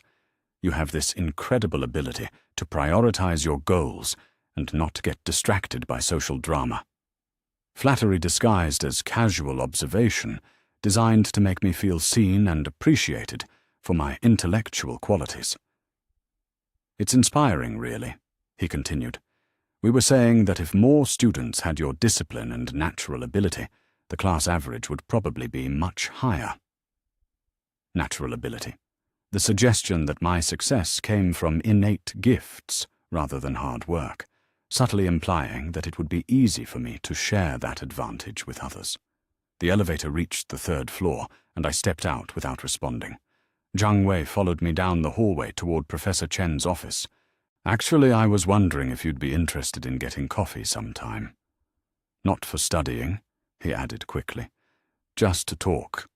You seem like someone who has interesting perspectives on life, and I feel like I don't know many people who are as thoughtful as you are. Coffee. The social invitation designed to establish personal connection outside of academic context. In my past life, this invitation had thrilled me, suggesting that Zhang Wei might actually be interested in me as a person rather than just an academic resource. Now I recognized it as another calculated step in his manipulation strategy. I'm pretty busy with my research project, I said, stopping outside Professor Chen's office.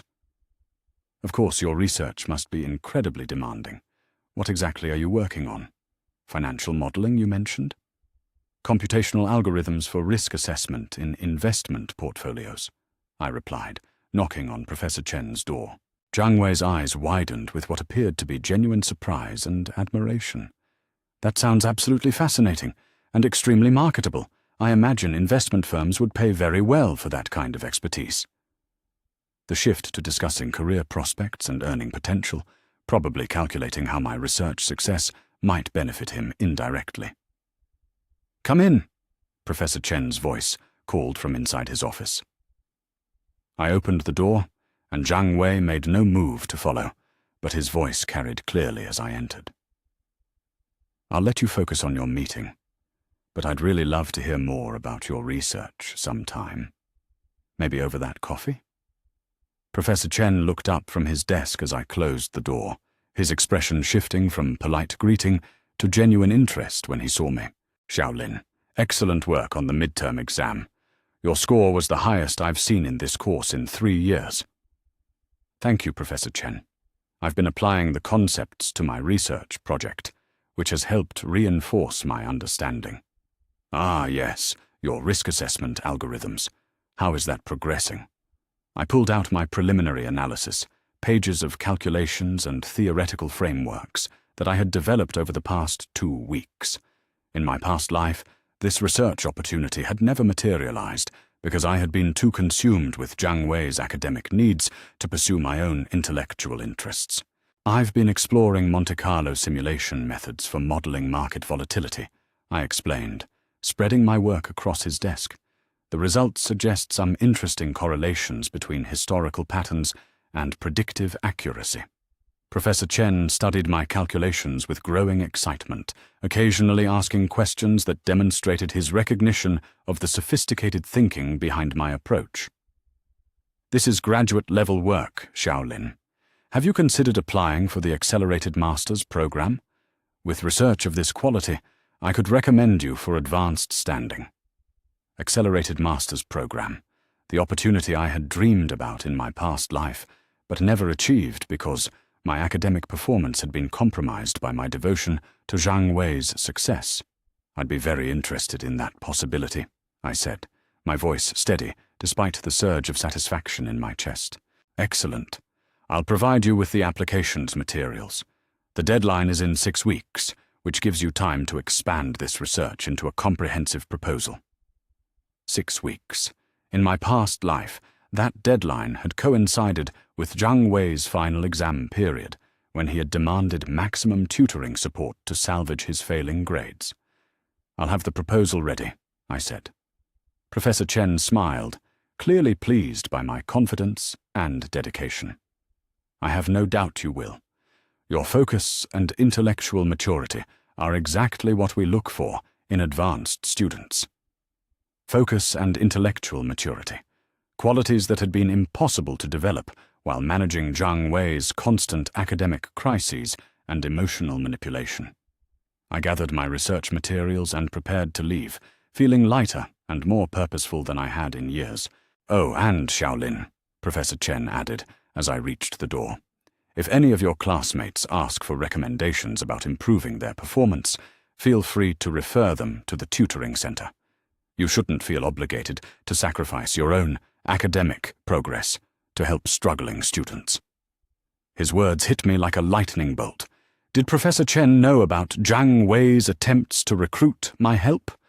Or was he simply recognizing a pattern he had seen before, brilliant students being exploited by their less dedicated peers? "Thank you, Professor. I'll keep that in mind." I opened the door to find Zhang Wei standing in the hallway, clearly having waited for my meeting to end.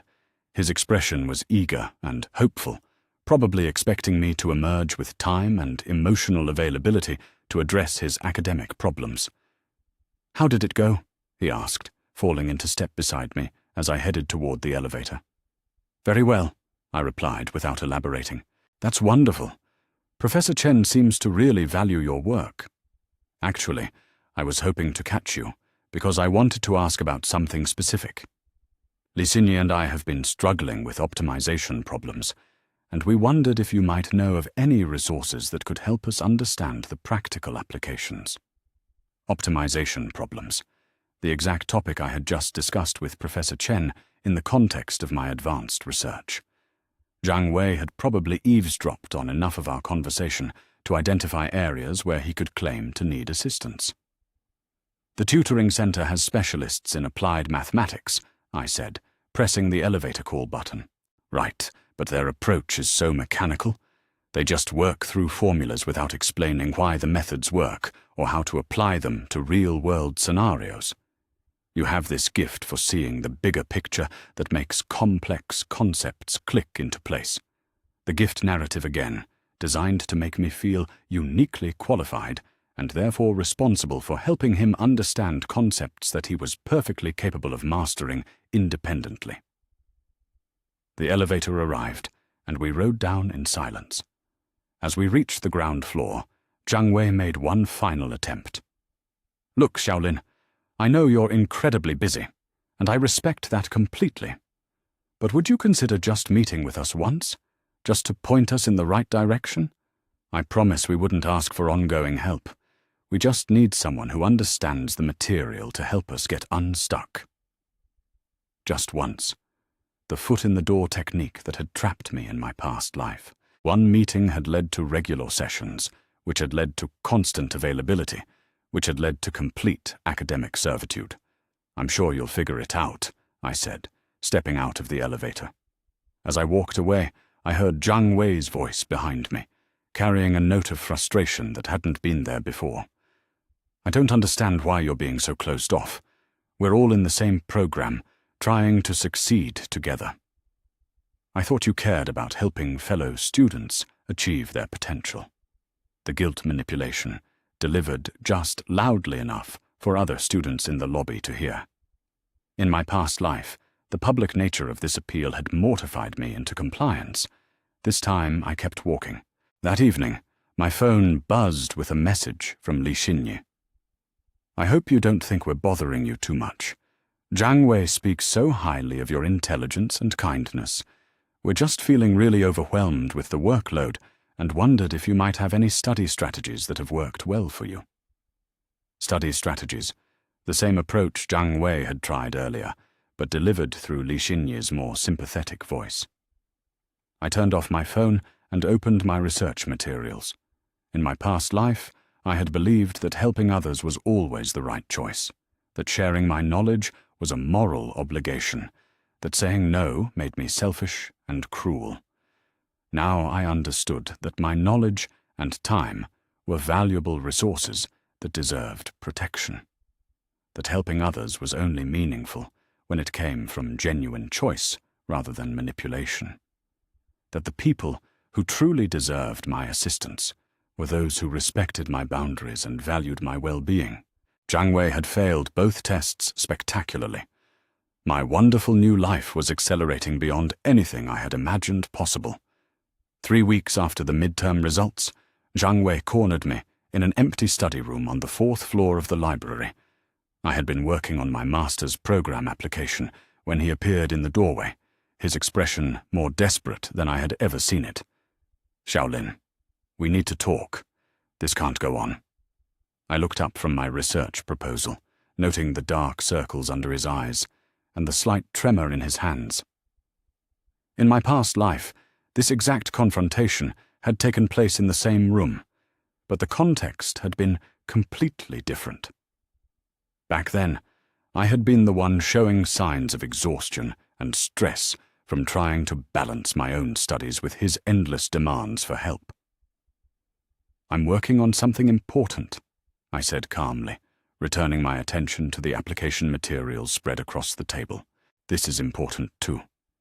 My grades are falling apart, and I think you're the only person who can help me understand why." He stepped into the room and closed the door behind him, his movements calculated to seem casual rather than threatening. In my past life, this had been the moment where his mask had first begun to slip, revealing glimpses of the manipulator beneath the charming exterior. "There are plenty of resources available for students who are struggling," I replied without looking up. "The tutoring center, study groups, professor office hours. I've tried all of those. None of them work the way your explanations do. You have this unique ability to break down complex concepts into manageable pieces. Without that, I'm completely lost." The dependency narrative, delivered with perfect vulnerability. In my past life, these words had made me feel indispensable and important, feeding my need to be needed until I lost sight of my own academic goals. Zhang Wei pulled out a chair and sat down across from me, uninvited.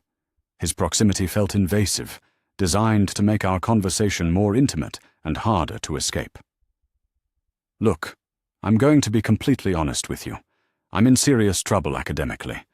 If I don't bring my GPA up this semester, I could lose my scholarship. My parents have sacrificed everything for my education, and I can't bear the thought of disappointing them." The family sacrifice story, the exact emotional manipulation that had destroyed my defenses in my past life. He had painted such a vivid picture of his parents' struggles, their hopes pinned on his success, that I had felt morally obligated to help him achieve their dreams. "I'm sure you'll find a way to manage," I said, continuing to write notes in the margins of my research proposal. "Xiaolin, please just look at me." His voice carried a note of barely controlled desperation that I recognized perfectly. This was the moment when his strategic patience would run out, when he would deploy his most vicious tactic. I kept my eyes on my work, but I could feel him leaning forward, his presence becoming more aggressive. "I know you're angry with me for some reason, but I honestly don't understand what I've done wrong. I've been nothing but respectful and grateful for any help you might be willing to offer, but you're treating me like I'm some kind of predator when all I've done is ask for academic support." Gaslighting. The suggestion that my boundaries were unreasonable and my perceptions were distorted. In my past life, this accusation had made me question my own instincts and feel guilty for being unfairly suspicious of his motives. "I don't think you're a predator," I said quietly, finally looking up to meet his eyes. "I just think you're capable of handling your academic challenges independently." "But what if I'm not?" His voice cracked with what sounded like genuine emotion. "What if I really am struggling as much as I say I am? What if I'm just not as naturally intelligent as you are, and I need more support to succeed?" The intellectual inadequacy plea, designed to trigger my empathy and helper instincts. In my past life, the idea that someone might be suffering due to cognitive limitations they couldn't control had compelled me to offer assistance immediately. I closed my research folder and gave him my full attention, preparing to end this conversation definitively. "Zhang Wei, if you're genuinely struggling with the material, there are professional tutors who specialize in helping students with learning difficulties. If you're dealing with personal or financial stress that's affecting your performance, there are counseling services and financial aid resources available. If you need academic accommodations due to any underlying conditions, the Disability Services Office can help you access appropriate support." His expression flickered with surprise and frustration. This wasn't the response he had programmed for. But none of those options provide the kind of personalized attention that really makes a difference. You understand how I learn in a way that no professional tutor ever could. "How exactly do I understand how you learn?" I asked, keeping my voice level and curious rather than confrontational. The question caught him off guard. In my past life, he had never needed to articulate the specifics of his supposed learning style because I had accepted his claims without question. You have a way of explaining things that clicks with me. Your teaching style is more intuitive and less mechanical than formal instruction. Can you give me a specific example of a concept you've struggled with and how my explanation would differ from a textbook or tutor?" He fumbled for an answer, clearly unprepared for this level of specificity. In my past life, I had been so eager to help that I had never questioned the validity of his claimed difficulties. "Well, like integration by parts, the way you explained the reverse product rule concept made everything fall into place in a way that other explanations hadn't." I stared at him, remembering with perfect clarity that I had never explained integration by parts to him. That conversation had taken place with Li Xinyi in the hallway, and he had overheard enough to reference it now. "When did I explain integration by parts to you?" I asked quietly. His face went pale as he realized his mistake. Li Xinyi mentioned what you told her. She said it was really helpful. So you haven't actually experienced my teaching style firsthand. You're basing your claims about how well I explain concepts on second-hand information." The logical trap closed around him, and I watched him scramble for a recovery strategy. "That's true, but Li Xinyi was so enthusiastic about how clearly you explained things that I thought—" "You thought what, exactly?" He sat back in his chair, his charming mask finally beginning to crack under the pressure of direct questioning. "Look, Xiaolin, I don't understand why you're being so hostile. I'm just a student who needs help, and you're interrogating me like I'm some kind of criminal." The victim reversal, delivered with wounded indignation. In my past life, this accusation of cruelty had devastated me, making me feel like a monster for questioning his motives.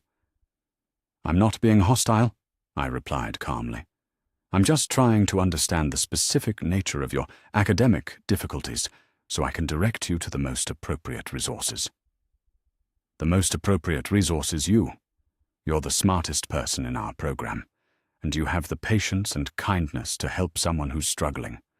I'm not asking you to sacrifice your own studies or give up huge amounts of time. Just maybe an hour or two a week to help me get back on track." An hour or two a week. The same lie he had told in my past life. Those brief sessions had expanded into daily multi-hour commitments that had consumed my entire academic career. "What happens if an hour or two a week isn't sufficient?" I asked. "What if your difficulties require more intensive support?" "Then we'll figure it out together. But right now, I just need someone to help me understand the basics so I can build from there." Together. The word that had sealed my fate in my past life. The suggestion that we were partners in his academic success, that his achievements would somehow reflect my contribution and investment. I gathered my materials and stood up, preparing to leave. "Wait," Zhang Wei said, his voice taking on a note of panic. "Please don't walk away. I'm being completely vulnerable with you here, admitting that I need help and can't succeed on my own. Doesn't that mean anything to you?" Manufactured vulnerability as emotional leverage. In my past life, the idea that someone was trusting me with their deepest insecurities had made me feel honored and responsible for protecting their emotional well-being. "Your academic success isn't my responsibility," I said, moving toward the door. Zhang Wei stood up abruptly, his chair scraping against the floor with a harsh sound that made me freeze. "You know what? Fine. I can see that you've decided I'm not worth your time. But I want you to know that when I fail out of this program, when my parents' sacrifices are wasted, when my entire future falls apart, it's going to be partly because the one person who could have helped me chose not to. The ultimate guilt bomb, designed to make me feel personally responsible for every negative consequence he might face. In my past life, these words had shattered my resistance completely. "And if you succeed without my help," I asked, turning back to face him, "what does that say about how much you actually needed assistance?" The question hung in the air between us, exposing the fundamental contradiction in his manipulation strategy. If he was truly incapable of academic success without my help, then my assistance wouldn't be temporary tutoring, but permanent academic dependency. If he was capable of succeeding independently, then his claims of desperate need were fabricated. Zhang Wei's expression shifted from desperate pleading to cold anger, his mask finally slipping completely. "You think you're so superior, don't you? Just because you have some natural academic ability, you think that makes you better than people who have to work harder for their success." The true sentiment beneath all his flattery and manipulation, not admiration for my intelligence, but resentment of my achievements and entitlement to my resources. "I think I work hard for my success," I replied evenly, "just like you're capable of working hard for yours. Some of us don't have the luxury of natural talent to rely on. Some of us need support from people who are more gifted. Then find professional support that you can pay for, rather than expecting someone to provide it for free out of guilt or obligation." I opened the door and stepped into the hallway, feeling lighter with every step that took me away from his toxic presence. "This isn't over, Shaolin," he called after me. "You can't just ignore me forever. We're in the same program, taking the same classes. You're going to have to deal with me eventually." The threat, delivered with barely concealed anger.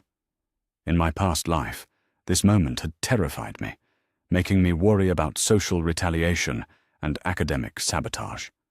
This time, I recognized it as the desperate lashing out of someone whose carefully constructed manipulation strategy had failed completely. I walked away without responding, my research proposal secure in my hands, and my future bright with possibilities that didn't include sacrificing myself for someone who saw me as exploitable. Zhang Wei would have to find another victim to feed his academic parasitism.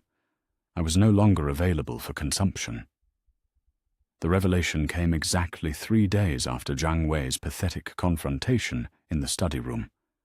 I was leaving the library after another productive research session when I spotted him across the courtyard, engaged in animated conversation with Li Xinyi near the fountain. Something about his body language caught my attention, the familiar tilt of his head, the practiced smile, the calculated positioning that I had seen him deploy with me countless times. But this time, I had the luxury of observing from a distance as a neutral spectator rather than a targeted victim. I settled onto a nearby bench, pretending to check my phone while watching the scene unfold with crystalline clarity. Zhang Wei was explaining something to Li Xinyi with passionate intensity, his hands moving in the same gestures he had used when describing his desperate academic situation to me. She listened with the same expression of concerned empathy that I had worn in my past life, completely absorbed in his performance, unaware that she was witnessing a carefully rehearsed manipulation routine. "My parents worked double shifts at the factory for years to save money for my education," I heard him say, his voice carrying across the courtyard with perfect emotional modulation. "They sacrificed their own health and comfort so I could have opportunities they never had." The identical sob story he had tried on me, delivered with the same practiced breaks and vulnerable pauses. In my past life, I had been so moved by this narrative that I had never questioned its authenticity or noticed how smoothly he recited the details. Li Xinyi reached out to touch his arm consolingly, her face full of genuine sympathy. "That must be so much pressure. No wonder you're feeling overwhelmed with your studies. Sometimes I feel like I'm drowning, Zhang Wei continued, his voice dropping to that intimate tone that had once made my heart flutter with the illusion of being trusted with his deepest fears. Everyone expects me to succeed, but I'm starting to wonder if I'm actually smart enough to meet those expectations. The intellectual inadequacy plea, deployed with surgical precision. Li Xinyi's expression shifted from sympathy to protective concern, exactly the emotional progression I had experienced when he had used this same tactic on me. "You're absolutely smart enough," she assured him warmly. "You just need the right kind of support. Maybe I could help you study? I know I'm not as brilliant as some people in our program, but—" Zhang Wei shook his head with what appeared to be humble gratitude mixed with gentle rejection. "You're incredibly intelligent, Xinyi, but you're already managing your own challenging coursework. I couldn't ask you to sacrifice your study time to help me." The false humility and manufactured consideration that had once convinced me he was the most thoughtful person I had ever met. Now I could see it for what it was, a calculated move to make Li Xinyi feel simultaneously flattered and eager to prove her willingness to help. "I want to help," she insisted, exactly as I had in my past life. "What if we formed a study group? Maybe we could find other students who are struggling with similar concepts." "That's such a generous offer," Zhang Wei replied, his smile radiating grateful warmth. "Actually, there is someone who might be perfect for that kind of collaborative learning. Xiaolin from our advanced calculus class. She has this incredible gift for explaining complex concepts in ways that just click." My blood turned to ice as I heard my name spoken with the same calculated enthusiasm he had once used when discussing other helpful people he wanted to recruit into his academic support network. Li Xinyi's face lit up with recognition. "Oh yes. I've tried to connect with her a few times. She seems brilliant, but very focused on her own research. Maybe if we approached it as a mutual learning opportunity rather than asking for help." "Exactly what I was thinking," Zhang Wei agreed, his voice taking on the excited tone of someone hatching a brilliant plan. "She might be more receptive if we framed it as collaborative study rather than tutoring. And honestly, explaining concepts to others often strengthens your own understanding, so it would benefit her too." The collaborative learning narrative, another manipulation strategy I remembered from my past life.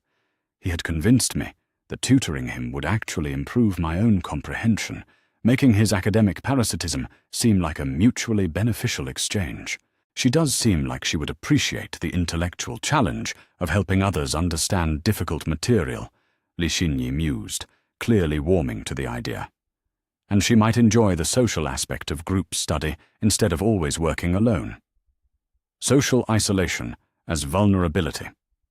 Zhang Wei was coaching Li Xinyi to exploit the same perceived loneliness that he had targeted in me, using my supposed need for friendship as leverage to gain academic access. "The key is presenting it as an opportunity for her, rather than a favor to us," Zhang Wei continued, his voice taking on the strategic tone of someone planning a campaign. "She's obviously very goal-oriented, so if we can show her how group study might enhance her own academic development. Enhancement of academic development. The exact phrase he had used to convince me that helping him would somehow advance my own educational goals, rather than derailing them completely. I felt nauseated watching Li Xinyi absorb these manipulation strategies with innocent enthusiasm, clearly believing she was participating in a genuine academic collaboration rather than learning to exploit another student's empathy and intellectual generosity.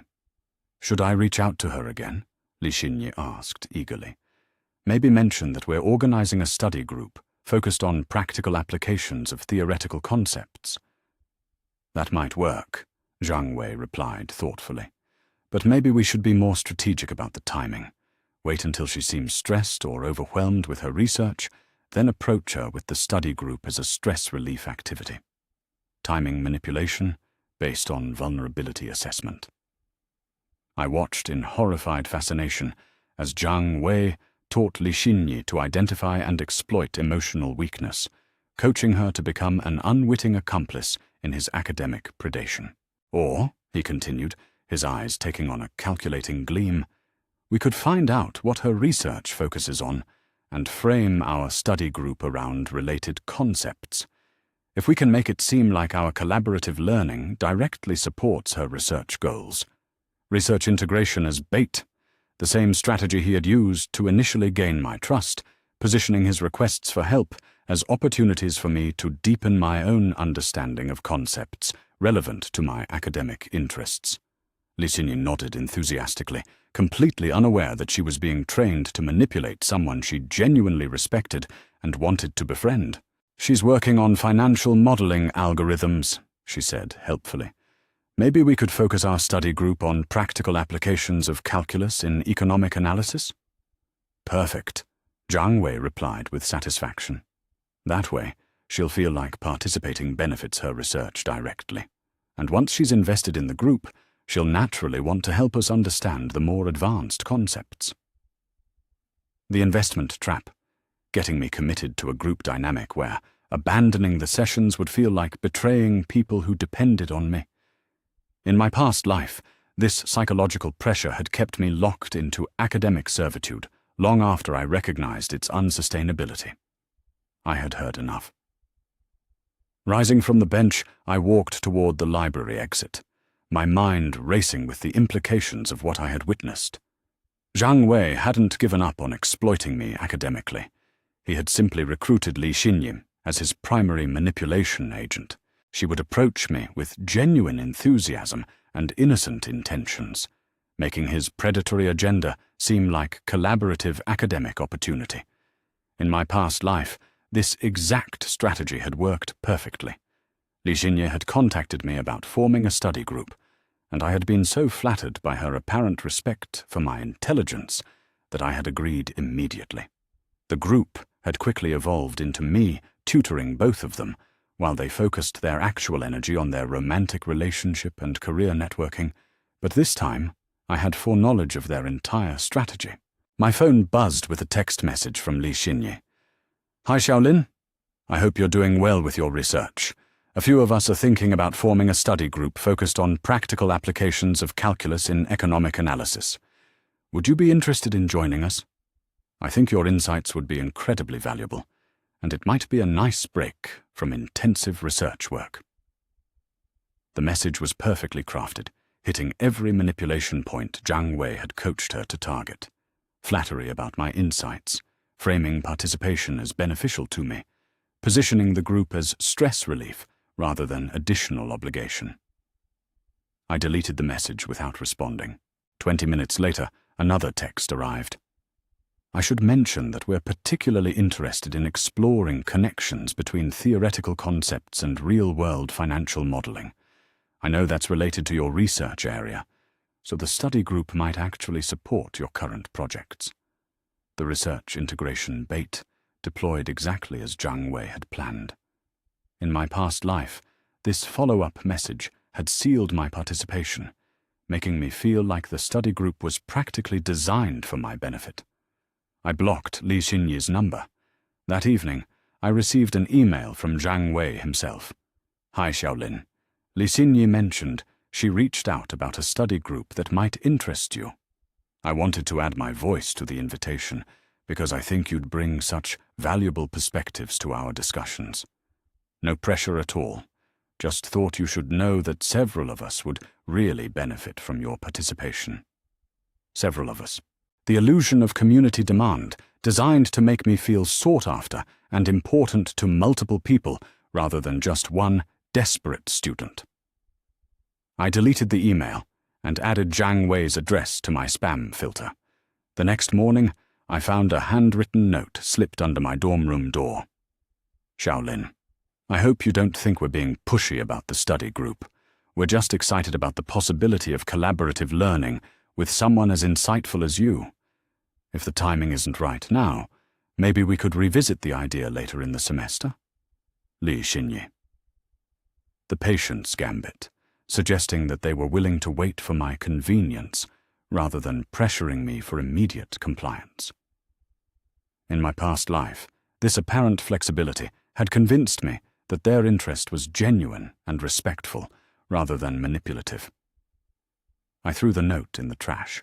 By now, Zhang Wei would be realizing that his indirect approach through Li Xinyi was failing just as spectacularly as his direct manipulation had failed. He would be forced to either abandon his pursuit of my academic resources or escalate to more desperate tactics. Given what I knew about his character, escalation was inevitable. But this time, I would be ready for whatever came next. The opportunity to turn Zhang Wei's manipulation strategy against him presented itself exactly 1 week later during Professor Chen's afternoon seminar on advanced mathematical applications. I had been anticipating this moment since witnessing his coaching session with Li Xinyi, and now the perfect circumstances had aligned. Li Xinyi sat 2 rows ahead of me, her designer notebook open to pages of meticulous notes written in precise handwriting. She was genuinely engaged with the material, asking thoughtful questions that demonstrated real intellectual curiosity. In my past life, I had admired her academic dedication, without understanding that she was simultaneously being groomed as an instrument of manipulation. Zhang Wei occupied his usual seat near the back, his attention divided between the lecture and his phone screen. Occasionally he would glance at Li Xinyi with calculating interest, then shift his gaze to me with barely concealed frustration. His academic performance had continued declining since I had cut off his access to my tutoring, and the pressure was showing in his increasingly haggard appearance. Professor Chen was explaining portfolio optimization theory when Li Xinyi raised her hand with a question that made my pulse quicken with recognition. "Professor, could you clarify how Monte Carlo simulation applies to risk assessment in investment modeling? I'm trying to understand the practical implementation." The exact research area I had been developing for my master's program application. This wasn't coincidental curiosity. Zhang Wei had clearly coached her to ask about my specific expertise, creating an opening for academic interaction. "Excellent question," Professor Chen replied enthusiastically. "Monte Carlo simulation is indeed crucial for modeling market volatility. The mathematical foundations involve generating thousands of random scenarios to test portfolio performance under various conditions." Li Xinyi nodded thoughtfully, then glanced back at me with what appeared to be spontaneous inspiration. "That sounds incredibly complex. I imagine it requires advanced programming skills as well as mathematical knowledge." The setup was flawless, designed to position me as the obvious expert who could provide clarification that the professor's general explanation couldn't offer. I recognized this as my opportunity to subtly expose Zhang Wei's manipulation while protecting Li Xinyi from becoming his unwitting accomplice. "Actually," I said, raising my hand, "the programming aspect is more accessible than it might seem. There are established libraries and frameworks that handle most of the computational complexity." Professor Chen smiled, clearly pleased by the interactive discussion. "Shaolin is correct, and as someone working in this exact field for her research project, she could probably provide more practical insights than my theoretical overview." Perfect. The professor had just created the exact opening Zhang Wei had been hoping for, but I was going to use it for my own purposes. "The real challenge," I continued, directing my comments toward Li Xinyi while monitoring Zhang Wei's reaction in my peripheral vision, "is identifying when someone is trying to exploit your expertise rather than genuinely learning from it." Li Xinyi looked confused by the apparent non sequitur, but Professor Chen nodded thoughtfully. "An important consideration in any collaborative academic environment. Could you elaborate?" "Well, for instance, someone might approach you, claiming they need help with basic concepts when they actually understand the material perfectly well, or they might recruit an intermediary to make the request seem more legitimate and collaborative." Zhang Wei's face had gone pale, his phone forgotten in his lap as he realized I was describing his manipulation strategy with surgical precision. "That's an interesting perspective," Professor Chen said. How would you identify such deceptive behavior? Inconsistencies in their claimed level of understanding. Questions that don't align with someone genuinely struggling with foundational concepts. Most tellingly, they often know exactly what to ask for, and when to ask for it, suggesting advanced planning rather than spontaneous academic confusion. Li Xinye was following the conversation with growing bewilderment, clearly wondering how we had moved from Monte Carlo simulation to academic manipulation. "And what would you recommend as an appropriate response to such behavior?" Professor Chen asked, seeming genuinely interested in the discussion, despite its tangential nature. Professional resources exist for students who need legitimate academic support. Tutoring centers, study groups facilitated by trained educators, office hours with professors. Someone who bypasses these established resources in favor of exploiting individual students probably isn't seeking education as much as they're seeking exploitation.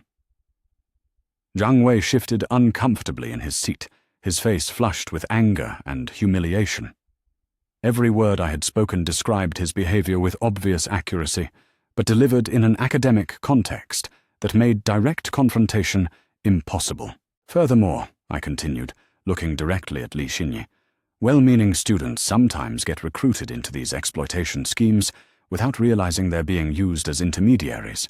They might be coached to make requests that seem collaborative, but are actually designed to manipulate someone into providing free academic labor." Understanding flickered across Li Xinye's features as she processed the implications of my words. She glanced back at Zhang Wei, her expression shifting from confusion to dawning realization. That's quite insightful," she said slowly.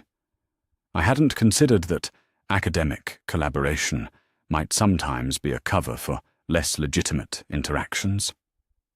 "It's more common than you might think," I replied gently. "People with genuine interest in collaborative learning usually approach it through official channels and with transparent motivations. When someone designs elaborate strategies to recruit specific individuals while bypassing institutional resources, their motives are probably not entirely academic." Professor Chen cleared his throat, clearly recognizing that our discussion had moved well beyond portfolio optimization theory. "Perhaps we should return to Monte Carlo applications, though this has been a valuable exploration of academic ethics." "Of course," I agreed. "Though I should mention that anyone genuinely interested in learning about financial modeling is welcome to attend the public seminars hosted by the economics department. They cover practical applications in much more depth than we can in a general mathematics course." Li Xinye nodded thoughtfully. "That sounds like an excellent resource.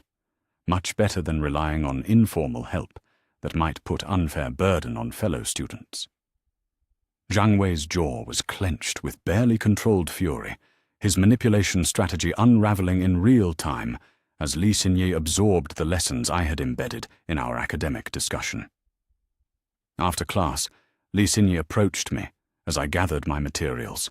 Zhang Wei made a move to join us, but she held up a hand to stop him.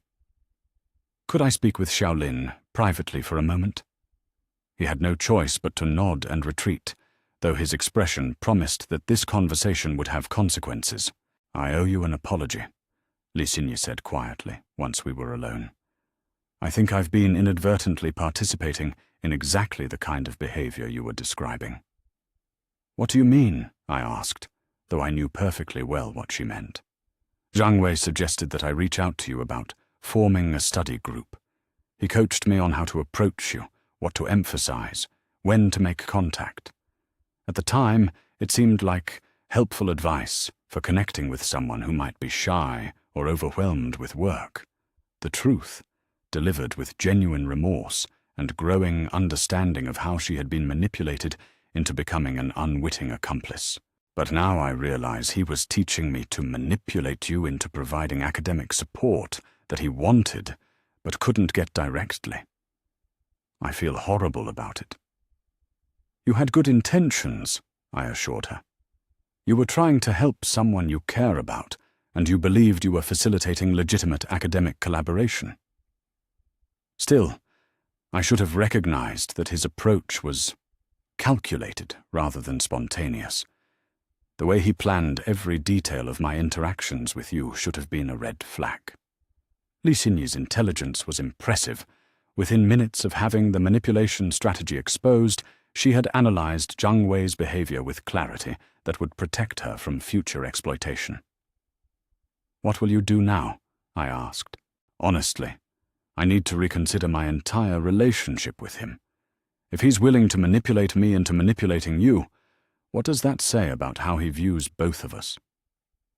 The question that would destroy Zhang Wei's romantic prospects just as thoroughly as my refusal had destroyed his academic exploitations plans. "That's a decision only you can make," I said carefully. "But you deserve to be with someone who values your judgment enough to be honest about their motivations, rather than coaching you to become an instrument of manipulation." Li Xinyi's expression hardened with resolution. "You're absolutely right. Thank you for opening my eyes to this."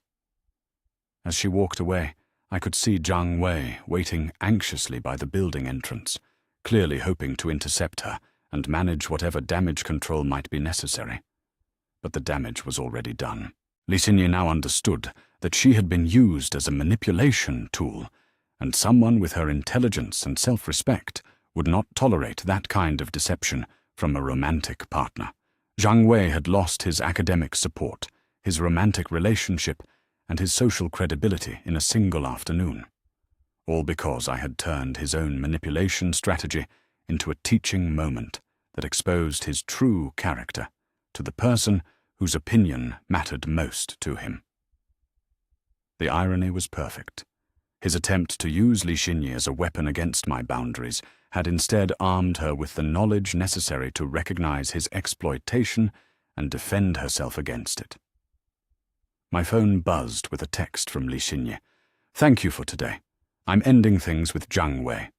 If you ever want to grab coffee and discuss actual academic collaboration, the genuine kind, I'd love to get to know you better."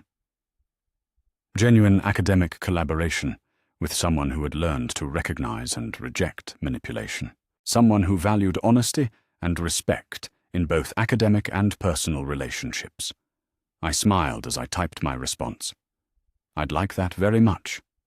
Zhang Wei's manipulation network was collapsing around him, and the people he had tried to use against me were becoming my allies instead. My wonderful new life was exceeding even my most optimistic expectations. The cascade failure began exactly 72 hours after my conversation with Li Xinyi. I was reviewing my master's program application materials when my roommate, Mei Ling, burst into our dorm room with barely contained excitement. "You have to hear what happened in Professor Wang's microeconomics class today," she said, settling onto her bed with the eager expression of someone bursting to share gossip. "Zhang Wei got caught cheating on the final exam." My pen froze above the application essay I had been editing. In my past life, Zhang Wei's academic dishonesty had never been exposed because I had been providing him with enough legitimate help to maintain passing grades. Without my tutoring safety net, he had apparently resorted to more desperate measures. "How did it happen?" I asked, keeping my voice carefully neutral. Professor Wang noticed him looking at his phone during the exam. When she confiscated it, she found photos of the answer key that someone had leaked from the teaching assistant's office. But here's the really crazy part. Zhang Wei tried to claim that someone else had put the photos on his phone without his knowledge. The same victim mentality he had deployed when his manipulation tactics failed. In his worldview, he was always the injured party, never the perpetrator of his own consequences. "Did anyone believe him?" I asked. Mei Ling snorted with derision. "Are you kidding? Professor Wang checked the metadata on the photos. They were taken yesterday from Zhang Wei's phone, and there were dozens of them. Plus, she found similar photos for 3 other exams he's taken this semester." Systematic academic dishonesty across multiple courses. The scope of his cheating suggested that this had been his standard operating procedure, whenever legitimate study resources weren't available through manipulation. What's going to happen to him? Academic disciplinary hearing next week. Professor Wang submitted a formal report documenting the evidence, and apparently other professors have started reviewing his past exam performance for similar irregularities. The institutional investigation I had fantasized about during my past life, but never witnessed. Zhang Wei's carefully constructed academic facade was finally being subjected to the scrutiny it deserved. But wait, there's more, Mei Ling continued with gleeful anticipation. Li Xinyi broke up with him yesterday, publicly, in the student center. My heart jumped with satisfaction, mixed with concern for Li Xinyi's emotional well-being. What happened? According to people who witnessed it, she confronted him about trying to manipulate her into manipulating other students for academic help. She said she felt used and disgusted by his deception. Li Xinyi had processed my warnings with remarkable speed and clarity, recognizing that Zhang Wei's willingness to exploit her for academic manipulation revealed fundamental problems with his character and their relationship. How did he respond? Apparently, he tried to turn it around on her, claiming she was overreacting and that he had never asked her to do anything inappropriate. But she had text messages and call records documenting how he had coached her to approach specific students with specific strategies. Evidence preservation. Li Xinyi's intelligence and self-protection instincts had led her to document Zhang Wei's manipulation training, creating an unassailable case for his deceptive behavior. She told him that anyone who would train her to manipulate others was probably manipulating her too, and she wasn't going to waste another day on someone so fundamentally dishonest. The logical conclusion that would devastate Zhang Wei more thoroughly than any academic consequence. Li Xinyi hadn't just rejected his manipulation, she had exposed the entire foundation of their relationship as calculated deception. The best part, Mei Ling continued with obvious relish, is that she said all of this loudly enough for half the student center to hear. By now, everyone in our program knows exactly what kind of person Zhang Wei really is. Social exposure and reputational destruction. In my past life, Zhang Wei's manipulation had been private and targeted, allowing him to maintain his charming public persona while exploiting individual victims. Now his tactics had been revealed to the entire academic community. Poor Li Xinyi, though, I said, feeling genuine sympathy for her emotional trauma. She must feel horrible about being deceived so thoroughly. Actually, she seems more angry than hurt.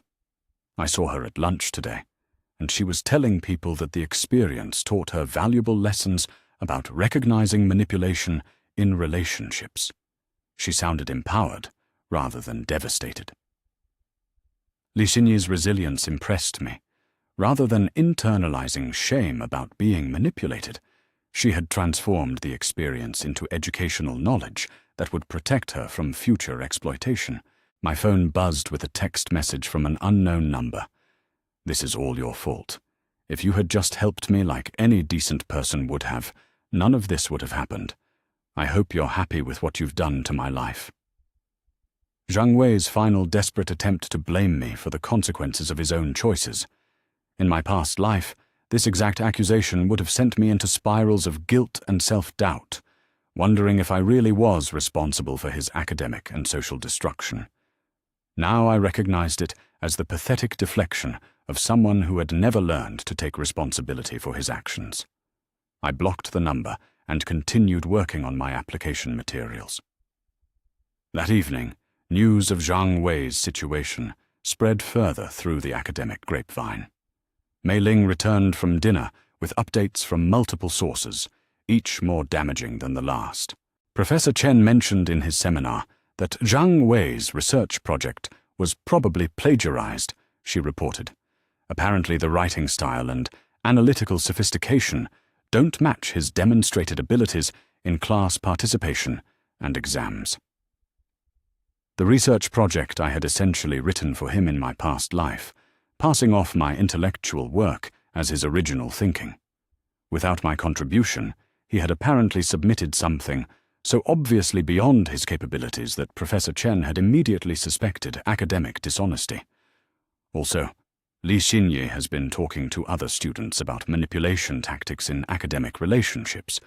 She's basically become an expert on recognizing the warning signs.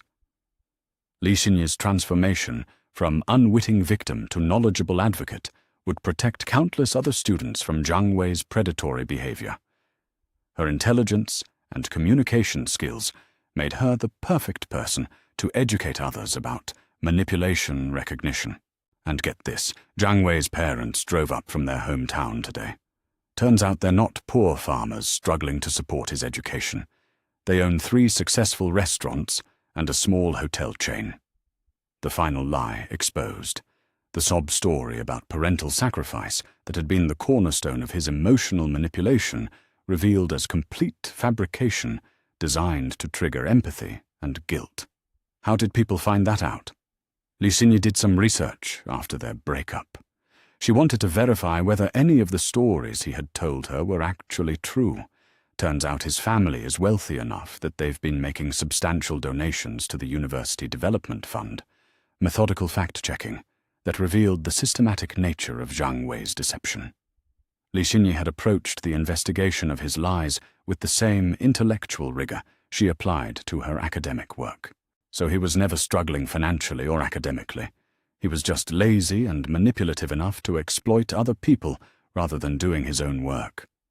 Exactly. And now everyone knows it.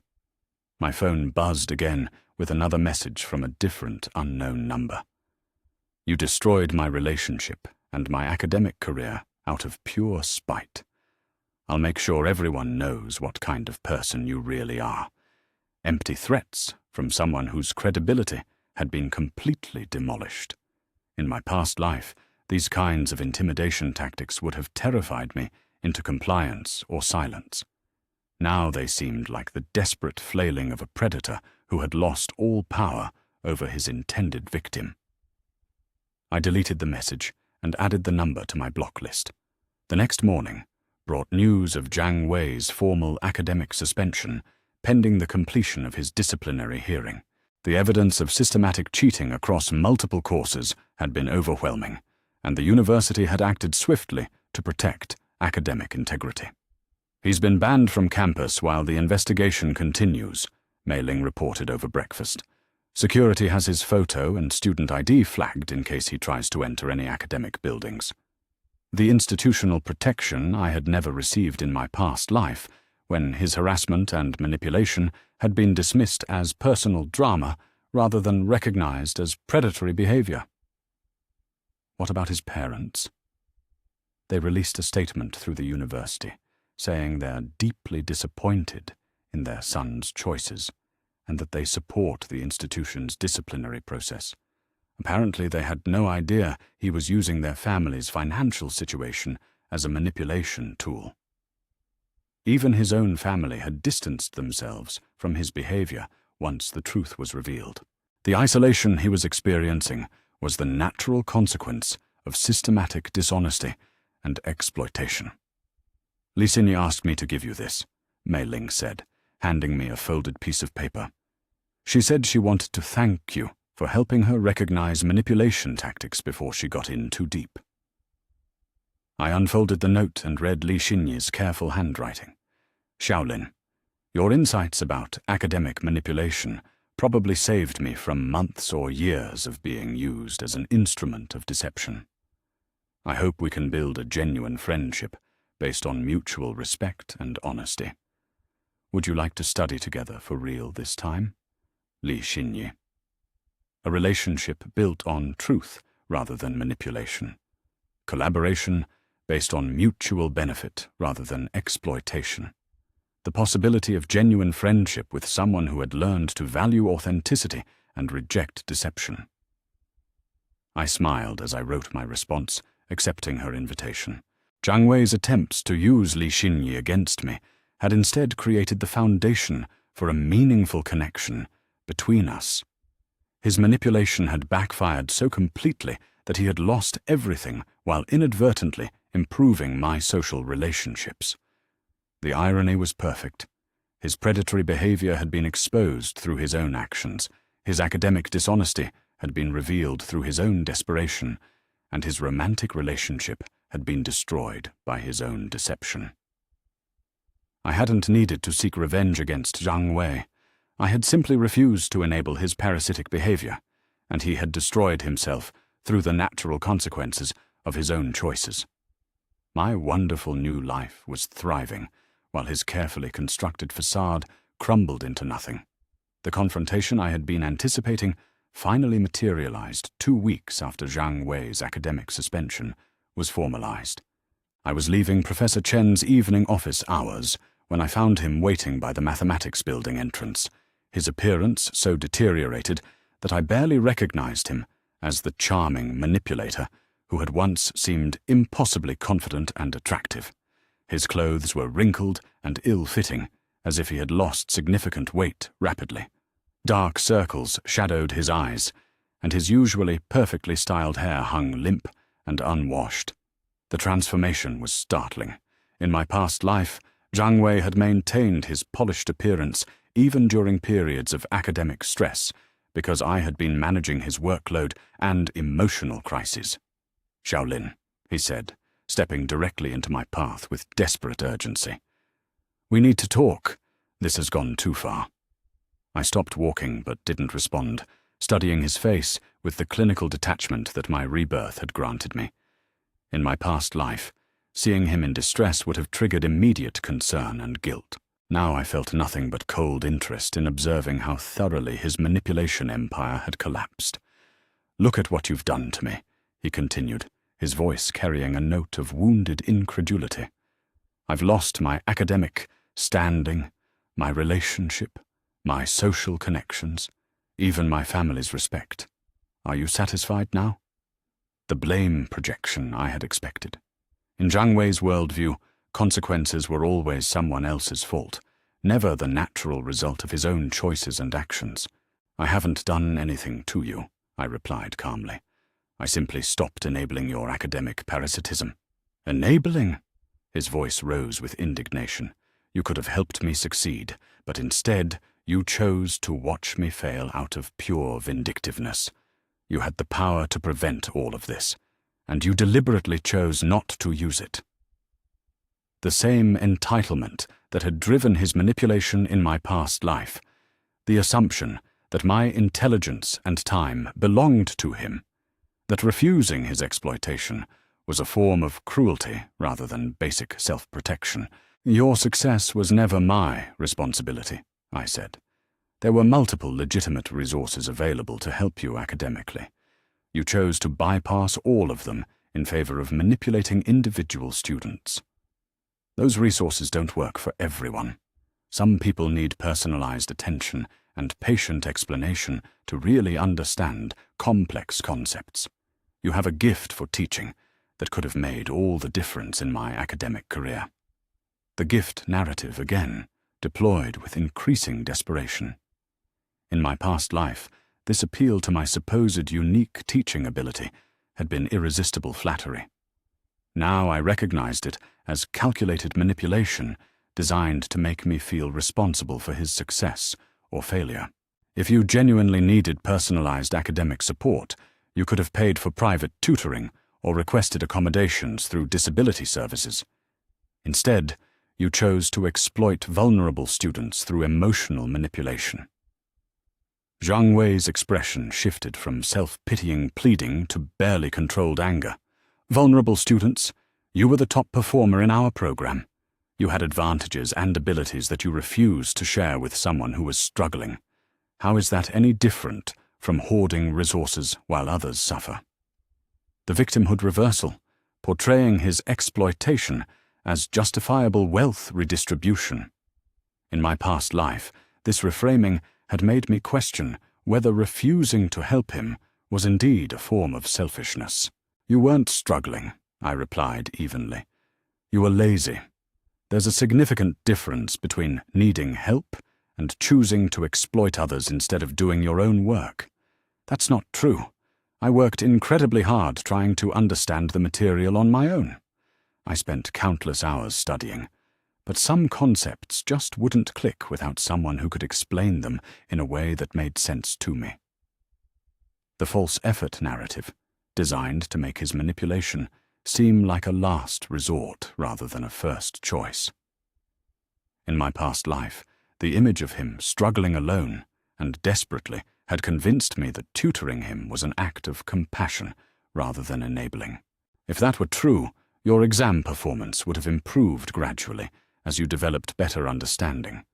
Instead, you resorted to systematic cheating the moment you lost access to free tutoring.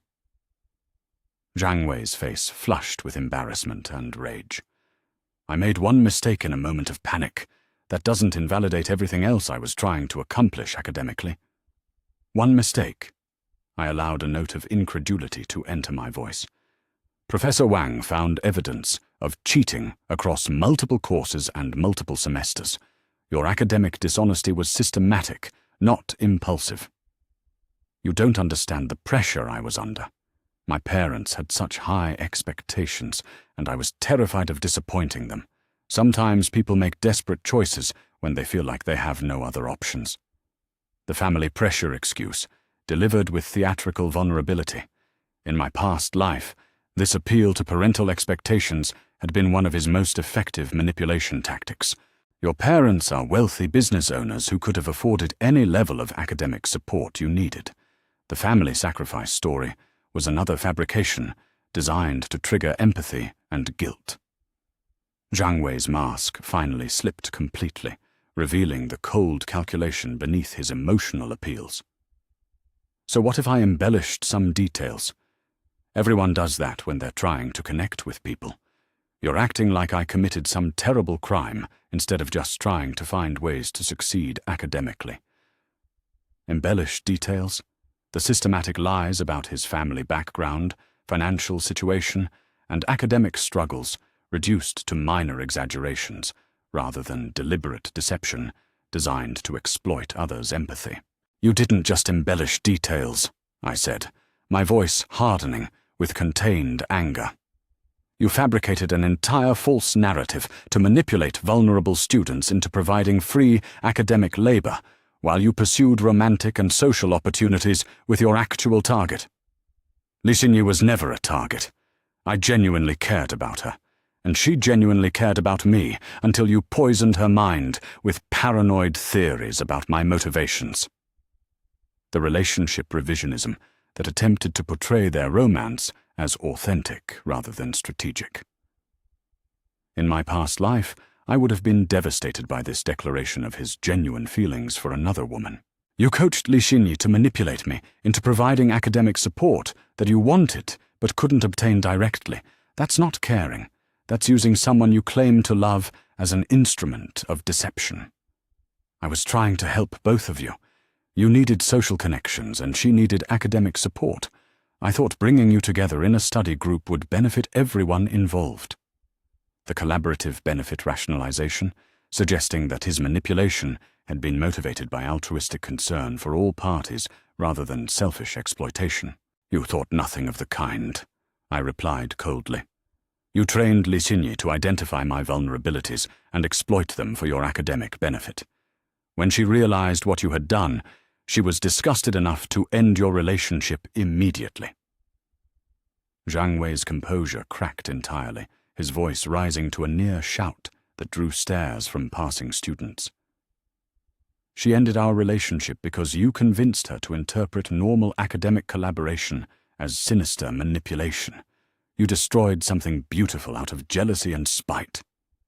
Normal academic collaboration, the final attempt to reframe systematic manipulation as innocent teamwork, portraying my resistance as irrational hostility rather than appropriate boundary setting. Li Xinyi is intelligent enough to recognize manipulation when it's explained to her clearly. The fact that she immediately understood and rejected your behavior suggests that it was obviously problematic, not subtle or ambiguous. You turned her against me with your paranoid conspiracy theories. She was happy before you filled her head with suspicions about my character and motivations. The conspiracy theory dismissal, attempting to portray my accurate analysis of his manipulation as delusional persecution fantasy. Li Xinyi made her own decisions based on evidence and logic. She preserved documentation of your manipulation training and verified your lies about your family background independently. Her conclusions weren't influenced by my theories. They were based on facts she discovered herself. Zhang Wei stared at me for a long moment, his expression cycling through desperation, rage, and finally settling on cold hatred. You know what the real truth is, Shaolin. You enjoyed watching me suffer. You got some sick satisfaction out of withholding help from someone who needed it, just because you could. You're not protecting yourself from manipulation. You're indulging in cruelty for its own sake. The cruelty accusation, his final weapon when all other manipulation tactics had failed. In my past life, this suggestion that I was inherently cruel and vindictive would have shattered my self-image completely. The real truth, I replied with perfect calm, is that you're not upset about my supposed cruelty. You're upset that I learned my worth. You're not mourning the loss of academic collaboration or friendship. You're mourning the loss of a resource you had planned to exploit indefinitely. Zhang Wei's face went white with shock at the directness of my assessment. You're right about one thing, though, I continued, stepping around him to continue toward my dormitory. I am satisfied, not because you're suffering, but because I'm finally free from the obligation to sacrifice my own success for someone who saw me as disposable. I walked away without looking back, leaving him standing alone outside the mathematics building where his academic dishonesty had been exposed and his manipulation empire had crumbled. Behind me, I heard him call out one final desperate plea. Shaolin, please. I'm sorry for everything I did wrong. I know I made mistakes, but I can change.